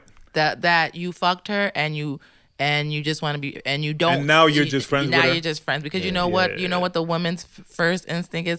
She has something that I have. Yeah. So on a woman, every time she looks at her, the woman knows what she's either doing or not doing. Mm-hmm. And now she has to look at you. Did she do it? Yeah. Did she do it better than me? And she still, most likely the girl did it better than you, but she just didn't get wiped up. I'm sorry. Let me go. Let me. No, I love that your book is like dope, that. But let me cut some slack to the ladies. Men are like that too. And that's why we have a whole bunch of men books. We listen. I love you guys. I do. And guys are dickheads. There's a lot of them. There's a lot of fucked up men, and I curse. F is my word. So I replace the F with the N. But you know what? So what? Because I think a lot of men that are complete DHs show you, men show red flags so crazy. A man will tell you, be like, listen, shorty, this is what I am. And you'll be like, oh my God, he just hasn't met me. Like, he doesn't he has to eat my food. And wait till he eats my food. It's going to change. Yeah. No, I'm never going to wife anybody up. I'm like, my heart's broken. Like, no, this is what the woman thinking. Just give it time. So you went from 90 days, 6 months, a year later. So why are we arguing? Because you don't want to wife me up. Yeah. When you told me, exactly, I'm here, this is what I really need from you. But I heard, nope, a time. Women just think time and their self. They think that because they're the dopest woman in the world, that you're supposed to fall in love with them. Like, but we got to take some blame, though. That's why? Because we, men, will treat you and do everything like wifey, but then won't wife you. And you know why the men do play the wifey game. Yeah, we're going to do all the cuddling and we're going to sleep over and real brother's going to cook for you and treat you right. Yeah. Mm-hmm. And you're going to start to think like, oh, he fucks with me. He's going to make me wifey. Yeah. But he never intends to make you wifey. He just treats you right because he fucks with you. Well, a good man is supposed to make you fall in love with them immediately because they're a good man. Now, it's up to you to really decipher that man. Now, what is his traumas? What is his post triggers? Like, we don't really sit down and talk about that. A man is supposed to take you out to dinner if they're getting to know you. You're not supposed to have sex with him right after. Now, if you choose to do that, that's on you as a woman. But a man should not automatically take you out to eat and say you have to have sex with him. That's stupid. Terrible. That's crazy. Yeah. But there are men like that. Of course. There's men that also feel like, weed. I give you a blunt, bitch. Give me head. Like, this is where we're at in the world. So I the reason why I'm so biased is because I feel like women, we know. Like, look at Bill Cosby, right? You're gonna tell me he asked every one of y'all to come back there. Every one of you never once just say, hey, Bill, can I talk to you? Mm-hmm. Yeah. So he's just thinking like, okay, well, if there's once you pass a certain line, you have to know what you're going for. I feel like there are scammer men. Hello, we got the Tingler. What was that guy that just scammed the Tinder swindler? Yeah, trust me. I've been scammed before too. But a good man is supposed to scam you in a way. He's supposed to make you be like, oh my God, cuckoo for Cocoa Pops, because that's what he's supposed to do.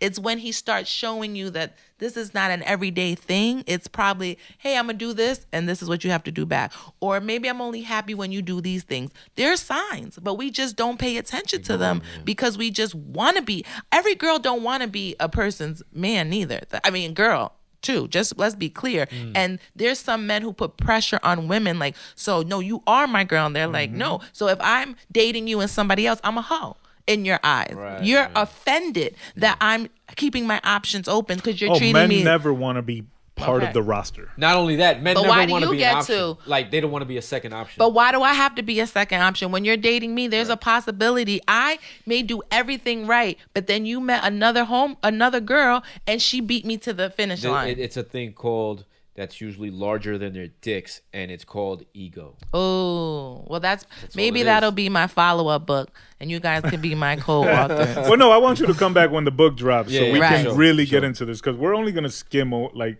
we're barely scratching the surface on men and women, and I love that you're on the men's side. No, I gotta kind of be on the women's side. No, you should be. I'm on the women's side, but I'm also on the men's side. Cause come on now, but. You know why I'm not on the women's side, and not to cut you off? Guess why? Because women are the worst. And I say this, and I love them dearly. But a woman, this is Women's History Month, right? So I can name 5 women who live off of the great energy. Like, oh my God, you have if your energy is not great, okay. So why you don't like my pictures? Oh, cause me and this and I can't. And you won't. But you're so positive. Right? If you're positive to everybody. You just got to pray. You got to pray. And that's why I'm against, I fall back from women, because you only see you don't see a whole bunch of pretty women hanging with each other. If they do, it's because, they have this whole history. They were friends for 20 years or this or that. But a lot of women are not inviting. They're just really not. And it's from all the stereotypes. Oh, I can't be her friend because she's cute. Or she got this reputation. Or this or that. And it's let's just love each other. Because most of the time, the girl you knew, like the Khaliah you knew in your 20s, is not the same girl in her 30s. Is not the same girl in her 40s. So let's just stop judging. You can't say I don't judge and then you're not my friend because I got with your man in my 20s. You get what I'm saying? And and I'm the girl I'm not telling you my business. My bodies are not your bodies. And you shouldn't worry about me because he might treat you better than he treated me. So why do I have to tell everybody I slept with? Right. Like, that's crazy to me. No. So that's why I'm for the men, because men are, they get the worst end of the stick. Like, women could tell you only slept with 5 guys. Then, perfect example, look at Cuban Doll, right?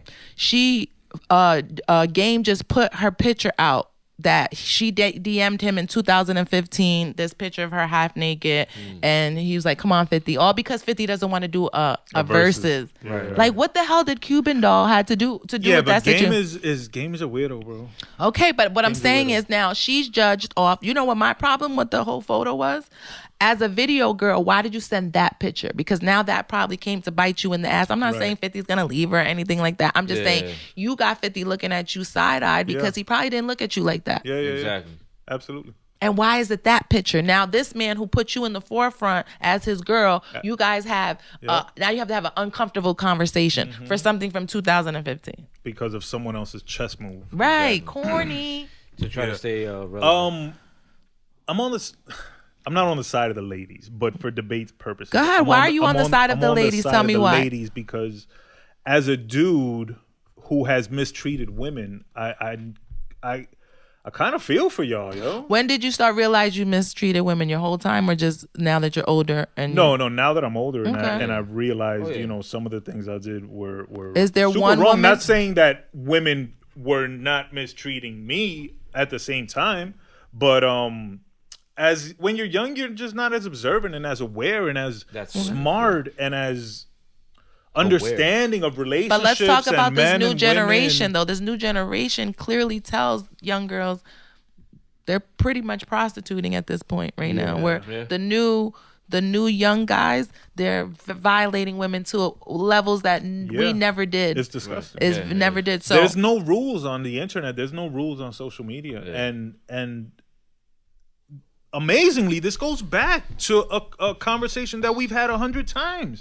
There's no OGs. Yeah, nobody. There's no men teaching men how to be men and how to treat a woman and what's the do's and the don'ts. And you know why? Because a lot of these women had babies by men who said, I did not want to have a baby by you. Correct. Exactly. So when it comes to relationships, I want to say these 2 sayings that I believe should be famous and well known. Let's go. One wise man said, and I've said this on the show before, When we're together, and when we're not, we're not.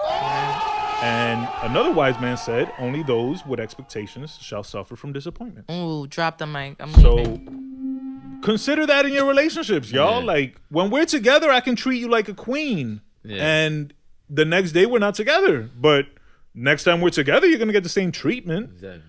It's not so much important what happens in the days between. And if you don't expect anything and you get some fly treatment, then that's what's up. But if you expect some shit and you get nothing, then you're disappointed. That's not my fault. I didn't promise you anything. But I need to come back. That's further. I need to come back because we're gonna dedicate my own a whole show episode here so I could get back on radio and do my absolutely stuff. 2 or 3 shows. Absolutely 2 because if you need studio time, holler at the brother F at Efanar 711. Yes, I think you might see me up here. And that's the podcast Who's Styling Who. Make sure you're following at Who's Styling Who on Instagram. Make sure you're following at Khaliah Clark on Instagram. She has a new book coming out. It's called The Dictator or The Dictatorship? It's just Dictator, one word. Dictator by Khaliah Clark. It will be out. It's gonna come. It's coming. I want a copy. Yeah, you will. I will give you signed copies of it. Awesome. It's gonna change the game. I want to thank you guys for having me, man. I know thank you for being I talked my butt off, but I love the mic. It's the You're mic. Supposed to, yeah. It's the mic. That's what this is about. The mic is Jill Scotting me. There's so much more we can talk about. Oh, absolutely. Is there anything that you didn't ask me that you want to ask me? No, we're not done yet. He's got a whole segment of questions for you. Oh, really? I thought it was over. No, we're just reminding people. Make sure you're following at Khaliah Clark. Make sure you're following at Who's Styling Who. Make sure you're getting ready for the book, The Dictator. The podcast is coming back. The podcast never went anywhere. It's just that you people, I'm being a little petty today. It's okay. I like petty. The podcast never went anywhere. I just let everybody come up. I'm tooting my horn. There you go. Do it. There's room for everybody. And when I see things a little oversaturated, I like to kind of step back and see what people bring into the table. And then I see Who's Styling Who, if you really follow me, never went anywhere. I just bought it to you live. You know what I mean? I bought you on set with RJ Payne and Method Man. I'm bringing you on set in LA, wherever I'm doing. That's Who's Styling Who. I think people kind of don't really understand what Who's Styling Who is. Who's Styling Who is right now. Like right now, I'm taking all this footage and I'm putting it back up as Who's Styling Who live at your podcast. Absolutely. Because this is what it is. I never sat with you guys before. This is a new interaction. I knew nothing about this podcast. You guys are from Jersey. 2 intelligent men who actually have something going on and wanted to interview me. I did not know that your engineer was somebody I knew. You know what I mean? Like, this is just how the world is. 6 degrees. And I'm so blessed that you guys found me interesting enough to come up here and talk. Absolutely. Well, it's easy to talk to someone, articulate. I'm not. My brother says I should be. Oh, trust me. I should. Let me tell you something. I am not the there and the there girl. You will grammar. You can grammar. I'm not here to spell. I'm here to get checks. So my grammar, please do not judge me, because if that is the case, maybe this is why I am not married. No, but you know how to express yourself, though. And I express myself so much that this is why people label me as crazy and all the things, because when you are a woman who feels, right? Unless you are the ones that are selling the crystals, you can't feel. You can't feel in this day and age. You're too feely. Yeah, now you got the whole Me Too and all this other shit. How do you guys feel about all of that? The great hip hop debate. Not so much the Me Too, just in general, it's, you gotta treat women with respect. Yeah, definitely lock up the fucking weirdos. Thing, yeah. You can't stop being a weirdo, bro. Yeah, you can't go around just exposing yourself and then and sending these dick pics randomly. Yeah. Now for unsolicited. Unsolicited. So let me ask you a question, because we're in an older genre, us. Do you still feel the need to? Are you offended if somebody asks you for a dick pic, or are you a willing dick pic sender? Oh no. Yeah, if someone asks, I'm like, my thing is, when I send it to you, with technology. When I send it to you, you ask for it. All right. So you have never just sent it an unwanted dick pic. No. God no. No. Okay. Now you can get in trouble for that. Yeah, I was reading you can get up to 2 years in jail for sending an unsolicited dick pic now somewhere, and you shouldn't be sending your dick to people who didn't ask for it any fucking way. Now, is that a deal breaker? Are you judged? Do you feel like you judge? Are you like, I don't judge a man that sends me a dick pic, but I get unwanted dick pics. No, it's just back to respect. It's just back to respect. Exactly. I got this thing for gray sweatpants, so I kind of put this thing. I have a song. I gotta send it to you guys. It's called Gray Sweatpants, and I did a whole gray sweatpants challenge. But that's male lingerie, right? That's okay. But one guy DM me and was like, it's just really getting a little obsessive how that's all you talk about is the gray sweatpants, and I'm just don't fucking listen. Yeah. Thank you. So I felt the way, like I felt like, wow, am I being a little aggressive? No. Guys know what we're doing when we wear gray sweatpants. We know y'all. It's a thing. So let me ask you a question. When you wake up and you put on a gray sweatpants that day, are you looking for a certain amount of attention from the gray sweatpants, or you just sometimes really wear a gray sweatpants? No. It depends on the day. Maybe you need some attention. So does the gray sweatpants really boost your ego of attention feeling? Nah, I mean, it's just gray sweatpants to us. But if we get a compliment or some type of attention from it, is now you were not offended if you catch me just looking at your bottom area of your gray sweatpants. See, for guys it's different. Nah. There's not that stigma like it is for women. Enjoy. If a guy catches, if a woman catches a guy looking, oh my God, you're gawking at me. Yeah. You know, and I'm like, no, again, guys know what they're doing. We're not just throwing on gray sweatpants, not expecting nothing. Because if we, if we didn't know, they'd be triple X. But you don't feel they'd be baggy. Can I just say something now? As a stylist, I'm starting to realize a sweatpant in general is a good pant for a man. Now the gray gives you more of a print, but because of the tightness, it depends on the quality. Brand. Yeah, the quality. Because I've noticed outside of a gray sweatpants of the fit of a good quality, a jogger. And a basketball short. I'm gonna tell you a story where I was offended, and this is a true story. And shout out to the LGBTQ community, because this is no shot at y'all. But I came out the store once, and this is not me bigging myself up. I don't give a fuck. I came out the store once, and I was walking on the block with basketball shorts, and I probably didn't have no underwear on, because in the summer you don't wear underwear. What? And there was a dude walking up the block towards me, and he was looking at me. And no shots at him. No shots, because he if it was a woman, I might have felt the same way, because it was just too flagrant. Yeah, flagrant. You know what I mean? He was all in this shit. He wasn't in my face shit. No, I know, fool. So, I wasn't expecting that, because I wasn't wearing the basketball shorts for that purpose. Right. But it was a little, jarring in that it was so flagrant.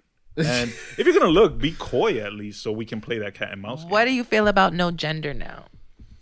I don't agree with that. That's. I don't agree with that because a lot of times they won't respect you. And I hate to say they. I don't mean they, but let's say somebody is born male and transitions into what's the word? Identifying themselves as a female, right? They want everybody to respect that. If I tell that same person I identify as a doctor, and you have to refer to me as doctor, they're gonna have that same reaction. Right. They're gonna laugh. Yeah. They're not gonna show me any bit of respect. Okay. Because they think my shit is outlandish. And I might think your shit is outlandish. So why should I have to respect you, but you won't respect me when I wanted you to call me doctor? So basically, it's on the basis of perception. It's on the basis of, if you want me to respect you, respect me, even if I say some shit that offend you. But again, it's on the basis of perception, because you might perceive their request to be addressed as he, she, whatever. Right. You know what I'm saying? Okay, let's drop this, because I don't want y'all to lose viewership. No. As a whatever he, you want. as a she, as a just I started this. They, whatever they want to be referred to as, we have to respect that. But then when you say some crazy shit, if I want to be, if I identify as a king, call me king. Right. Okay, So it's like King said, Sheba. You know No, I'm joking. and another thing with pronouns. is why do you get to select your pronouns? Okay. But I don't get to select my adjectives. Oh, that's a t-shirt. Like, write that down. You know what I'm saying? If I gotta call you she or her, maybe you gotta call me handsome every time you refer to me. I get that. That's my adjective. I identify as a handsome motherfucker. So when you talk about me, you gotta call me handsome Joe. Handsome Joe.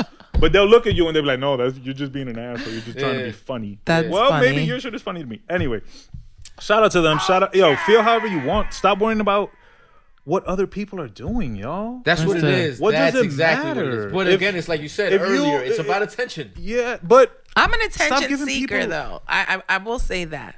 But keep going. But there's different types of attention. Unwarranted attention. You know, you're an attention seeker, so you want certain attention.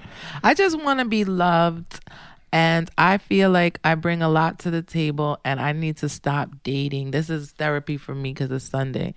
I'm speaking to myself. Let's all have a moment of silence for me, since we talked about my book. I think to myself, and this is to a lot of women, I think a lot of women, we settle, and the reason why we settle is because we start getting to certain ages, and we're just like, okay, if we didn't get it right in these type of times, maybe this is all that is pretty much left out there. And I say this is because now that I'm older, right? And I'm not divulging my age, but I'm definitely 1 foot in that because when the young girls be like, oh, you old. I'm like, beautiful, intelligent, top choice, honey. Now that's when you use the word. I'm like, sweetie. Okay. And I have to gather myself because... But you know what's funny? It's a hit to your ego. You're like, wait a minute. If you're 30, they might be like, you old. Yeah. No, but you know what it is? We're old because there's these Generation Z, 5s. What are we? The X's? What do we consider? We're Gen X. Z. I thought we were millennials. No, we're Gen X. Well, you're older than me, so I'm a millennial. Okay, Not that much older. We're the same age. You're older. We're the same age, but okay, this is the thing. Nah. We're the same age, you dick. No. We might be the same age, but you old. But you know what the funny part is? Now that I'm at a certain age, I'm seasoned, right? Mm-hmm. And I actually sometimes have to catch myself and say, okay, well, I'm this age, right? So am I supposed to like feel this way? And then I'm like the rebel and I'm like, no, Tinkerbell, like who's supposed to tell me? But my daughter, shout out to my daughter, I love her so much, Moet. Oh, yeah. She's like, no, mommy, at some point, you know, like you have to like sit down. And I'm like, no. Shout out to your daughter. I cannot agree with her. So you don't agree with You haven't seen them little like videos on like Twitter that there's one in specific. It's an old dude. He got his little walkers, and he throws them shits, and he starts dancing and shit just because he's happy. There's also videos of old couples, 70, 80, and they're just dancing happy. Like, yo, be happy. I want There's to. no expiration date but on happy. Let me tell you something. It was funny. This girl one time, right? We were I'm so misunderstood that I be dissing people and not even knowing that I'm dissing them, right? So sometimes I blame it on the liquor. Like, like you see things on social media, you respond, everybody else responds, but just because you respond one way, then you're negative. Yeah, everyone always says I'm negative when all I'm doing is just, I thought we had freedom of speech, my opinion. And you're stating the obvious. I'm just stating like, if you rock with me, right? And you know that my forte would be fashion, right? So if I see you asking somebody for fashion help, I'm joking, but I'm going to be like, well, why you didn't hit me? Right. Yeah. Their response is, well, I want to see what else is out there. Okay, cool. No problem. Like, I'll take it for what it is. Yeah. All right, cool. So why am I then getting ridiculed or reprimanded by somebody else because of something I said and didn't even know I offended you? It's back to that. People got to mind their business. Yeah. Everybody has an opinion on everything, whether they're I'd be so in the confused, but what I'm saying is that younger generation, right? That who feel like they could just say whatever the hell they want to say for you. Oh, not only that, it's all about them. They're the center of the universe. Everything be so confused. Yeah. That's a lot of and it's an age gap, but this is where it gets crazy because see, people like us who are still in a young market. See, I'm still in a young market, so I still style kids 20 years younger than me. So I have to catch myself sometimes because a lot of the way that they carry themselves and the way I didn't carry myself. And even though I was, considered the wild person, a wild's in now. You get what I mean? Yes, you were wild, but you still knew when to be respectful. Yeah, I still knew when to be cordial. To me, and these kids, they're just raw, yo. Yeah. Raw. But I have a certain respect for that. Okay. When it's not disrespectful. Right. If they're stating their opinion or they feel they're wronged or they feel there's an injustice, they're not afraid to say it and they're not afraid to walk out of their job or hold a rally. I love that. Like, yo, speak your fucking mind and fight for whatever the fuck you believe in. Just don't be disrespectful if someone it just doesn't rock like that. Exactly. We might even have the same beliefs, but we're from a different generation where the younger generation might be like, man, fuck y'all. Yeah. And we might be like, y'all ain't cool. Right.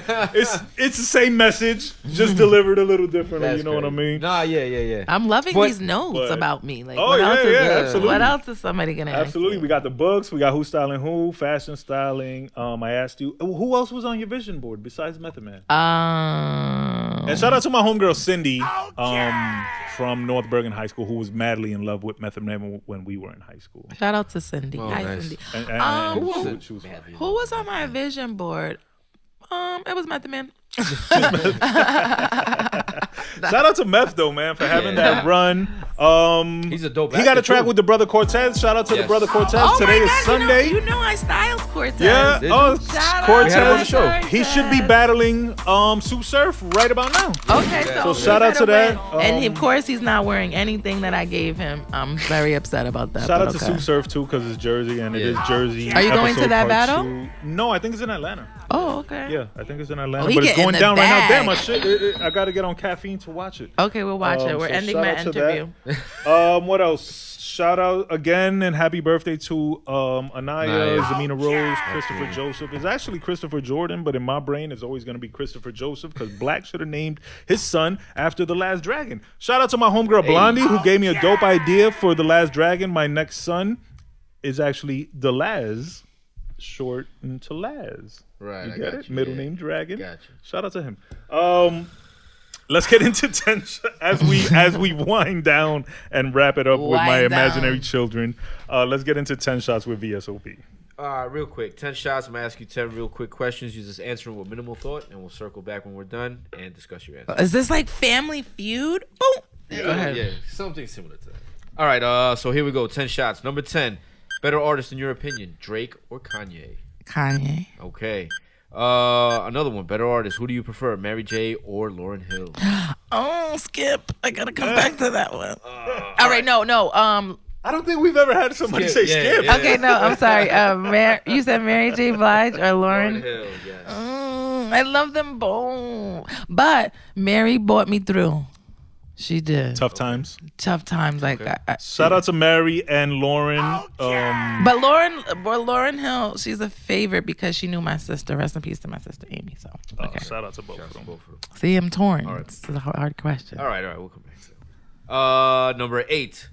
Better brand in your opinion when it was out, Carl Kanai or Cross Color? Oh, these are good questions. Carl Kanai. Oh, shh! You're so loud with that one. But go ahead. Better shoe brand, Nike or Adidas? Who do you prefer? Oh, Nike. Nike? I'm a Nike head. Happy Air Max Day. Oh yeah, that's right. Belated. Who had better style, Kim?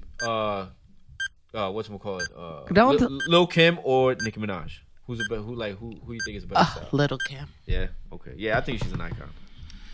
Let's see. Lost all I'm stressed. Very stressful. This payback for the LGBT. This is 10 hard questions, man. Number 5. What's a better platform to get all your stuff out on? Facebook, Insta, or Twitter? I know you're big on all of them.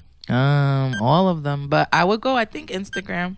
Really, Instagram? Okay. No, I'm sorry, Twitter. I love Twitter. Twitter's the best. Twitter. Shout out to Twitter. It is the best. Twitter is because you know why Twitter is so relevant. Like you could lose a whole contract off of a whole Twitter post opposed to an Instagram saying. And you have to be a certain level of smart to be on Twitter. Exactly. Right. I need to get back on Twitter. Hell yeah. Today's Twitter day. How do you prefer to style somebody, formal or casual? I would say casual. Casual? I do. I love formal though, but I just because of my track record, I would say casual. Okay. All right. Who had the better what era had the better fashion? The 80s, the 90s, or the 2000s? Oh my God. I would say 90s. 90s fashion, 90s hip hop I fashion. like that. I liked 90s. 80s was iconic. 90s is so well, back. you know what? See, this is where it gets tricky. 80s, I'm an 80s baby, but I'm a late 80s baby. You get what I'm saying? Like, I'm not late. I'm early 80s, but I didn't really start fashion until like 90s when you think about it. In the 80s, I didn't dress myself. And I love my mother, but I was not happy with her choices of styling me growing up. I look at a lot of my pictures and I'm like, they're embarrassing. Shout out to Oshkosh Bagosh. That's like my favorite picture of me in an outfit. So shout out to every little kid who had a wild afro. that was me. Who's got the better fashion sense? Us Americans or overseas? I don't. We shape culture. You gotta. We do. I will say us. But traveling the world, I want to give them their props because like a stylist in London and a stylist from here were like totally different. Absolutely. Real quick, before the last one, Paul Mooney once stated that the black man is the most copied man on this planet. And he is. That's a fact. And I wish the black man got more of his accolades just on style of being so regal. The Renaissance man, a black man has been able to pretty much hit every aspect of fashion. Even in color wise, like a dark man looks really good in colors and pastels, and a light skinned man can pretty much wear anything. You know what I mean? So it's always been great. True indeed. I don't think enough men know that. Dress to your skin tone. True. I do. I style on that. And dress to the left. I don't know about that one. I'm just joking. And question number one. Number one, if you could choose one, would you stay being a stylist or would you pursue being an author full time? Because your book honestly sounds ridiculously interesting. Like, okay, I'm gonna, because this is my first book and I want to see where it takes me. I've been having dreams and going. I love styling, right? But I want to see what this author stuff goes, because I this is a new territory for me, and I love stylists, ride or die. But because wasn't labeled like smart, or like my brother says I can't even hold the full conversation, and You've done awesome today. Yeah, my brother always, you should get a check. So if this really works and hits, I get to come back and be like, when go suck your mama. No, but styling one for me always. Okay. And there you go, 10 shots with VS to the OP. Shout out to Can I just say 5 things, but it's really one thing? Sure, you can say anything. I just want to say thank you to the both of you. I want some merch. I don't know whose last breath entertainment in that. I want to come back and give you guys merch. I didn't know exactly when she sent me. Shout out to Luna. She Dolly, me. Shout out to Dolly. Yeah. Okay, so Dolly Marie, yes. Luna Dolly. I'll go by the Instagram name. I'm sorry. Thank you for having me.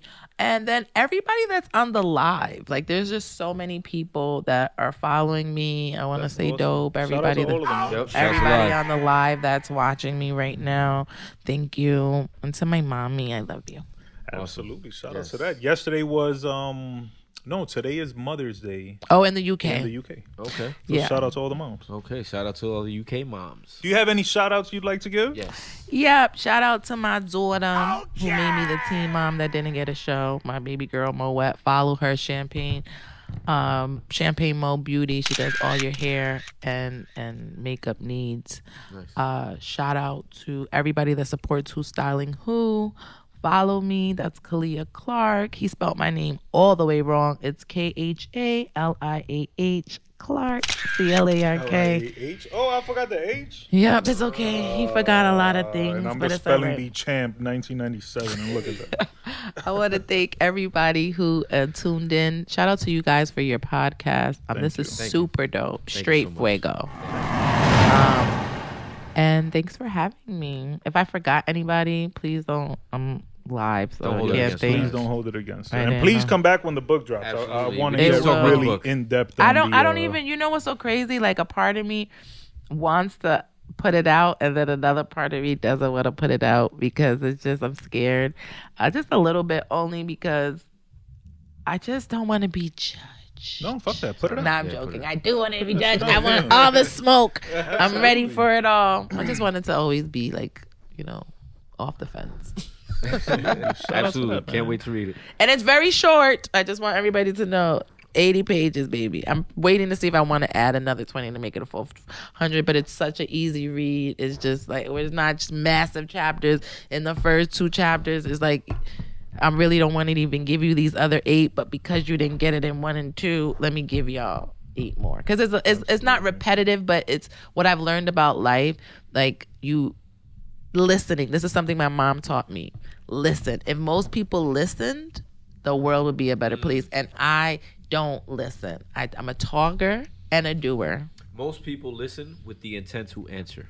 Oh, Facts. I have to steal that for a foreword. There you go. What's next for you guys?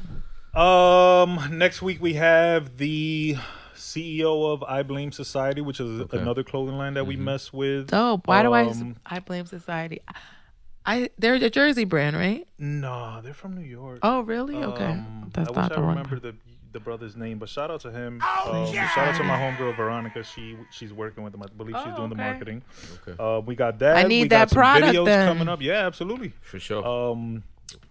We got some videos, right, Brother F? Bludshot will be back in June, so we can shoot a fair one because he's been too grouchy lately. What else? Let me ask you both this question. This is a question I asked on my show. If you could have anybody up here, who would it be? Go ahead, you go. If we could have my dream interview is Nas because he's not a good interview. Yeah, watch most of his interviews. He doesn't really open up, and he's not very super monotone, expressive. Yeah, I thought I was gonna cry, so I'm grateful we had a good beautiful. time. If we would have got you to cry, I would have loved it even more. Let me tell you, gotta so show, this is my emotional. This is the realest thing I want to leave with. If we really support each other, right?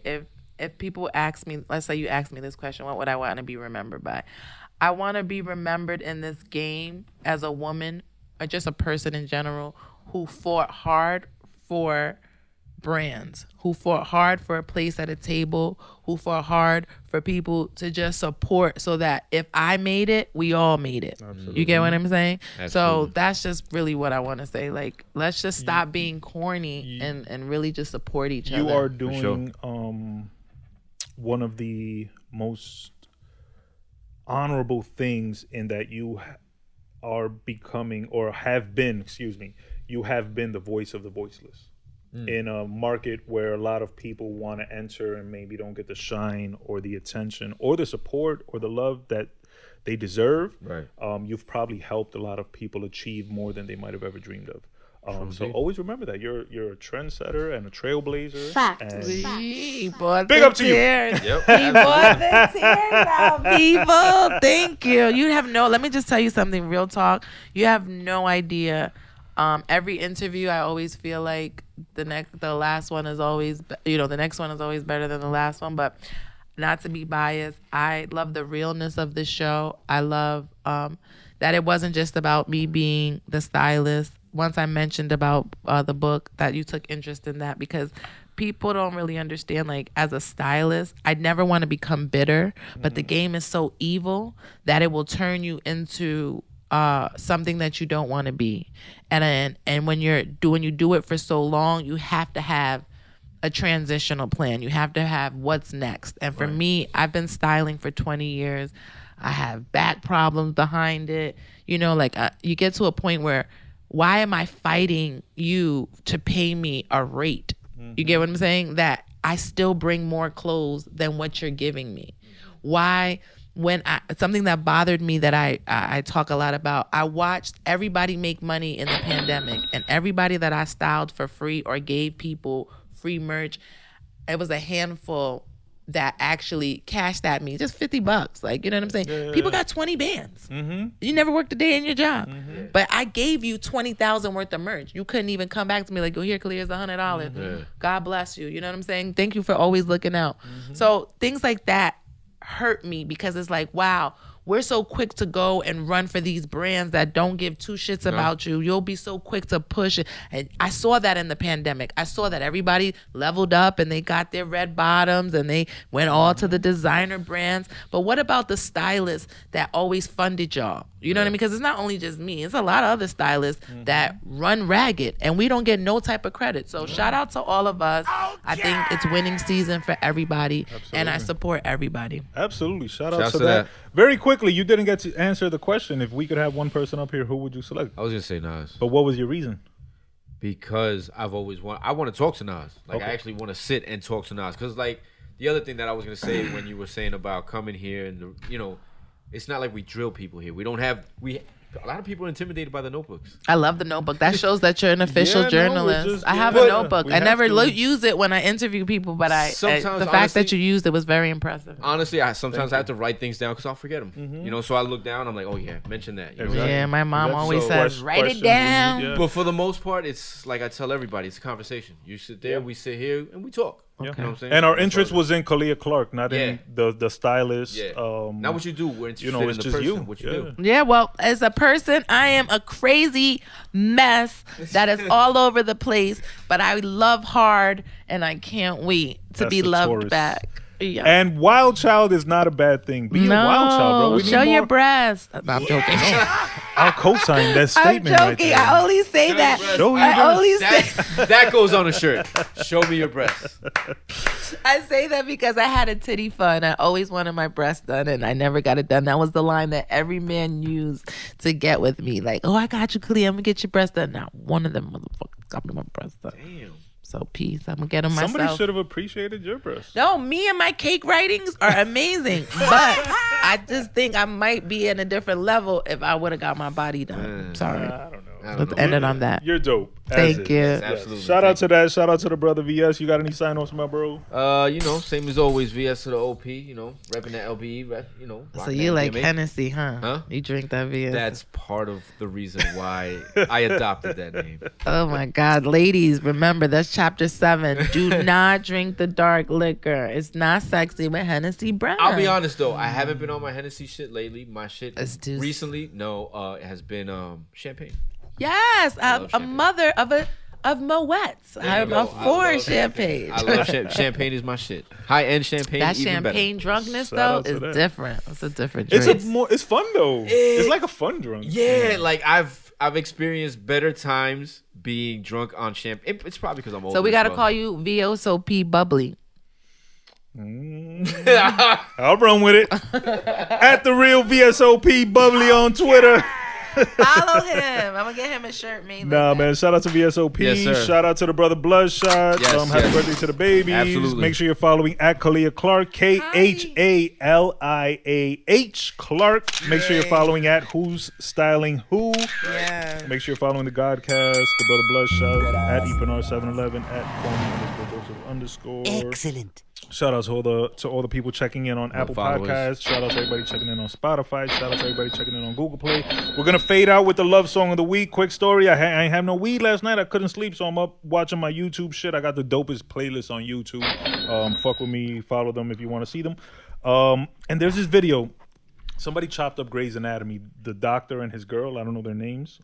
Which one, Sweeney? I mean Dempsey. Dempsey and the girl. Okay, I forgot her name. They chopped up this whole video, Ellen right? Pompeo. Into I guess I've never watched the show. Mind you, they're 20 seasons deep. Yeah, I know. Somebody chopped up their whole love story, and I'm a sucker for a love story. And they played this song under it that I also happen to love. So it was two things I love put together, you know? So I thought it was dope. So for the love song of the week, I wanted to play that song, but then I remembered there was a blend of that song that I love also, and your favorite band is included, The Police. So the M. Burnz love song of the week for episode 103 is a blend. It's called Every Car You Chase. Is by the Snow Patrol / The Police. And Brother F got that tuned up, so let's go ahead. I'm intrigued. As always, shout out to the ladies, shout out to the moms, the sisters, the wives, the daughters. Shout out to the thotties and the side pieces. Shout out to the strippers and the bartenders. We love you. Episode 103. Chill. This is my shit.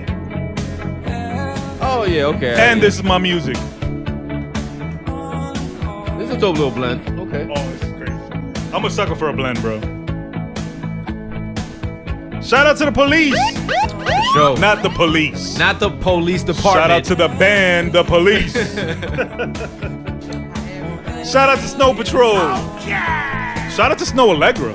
Yeah. Just for because. Sure. For sure. Shout out to this song. Would you lie with me and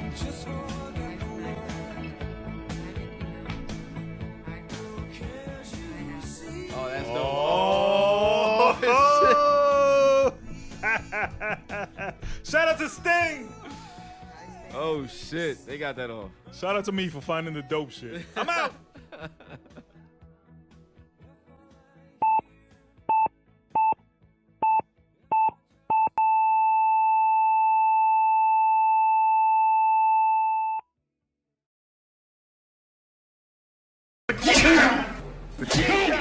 Motherfucker.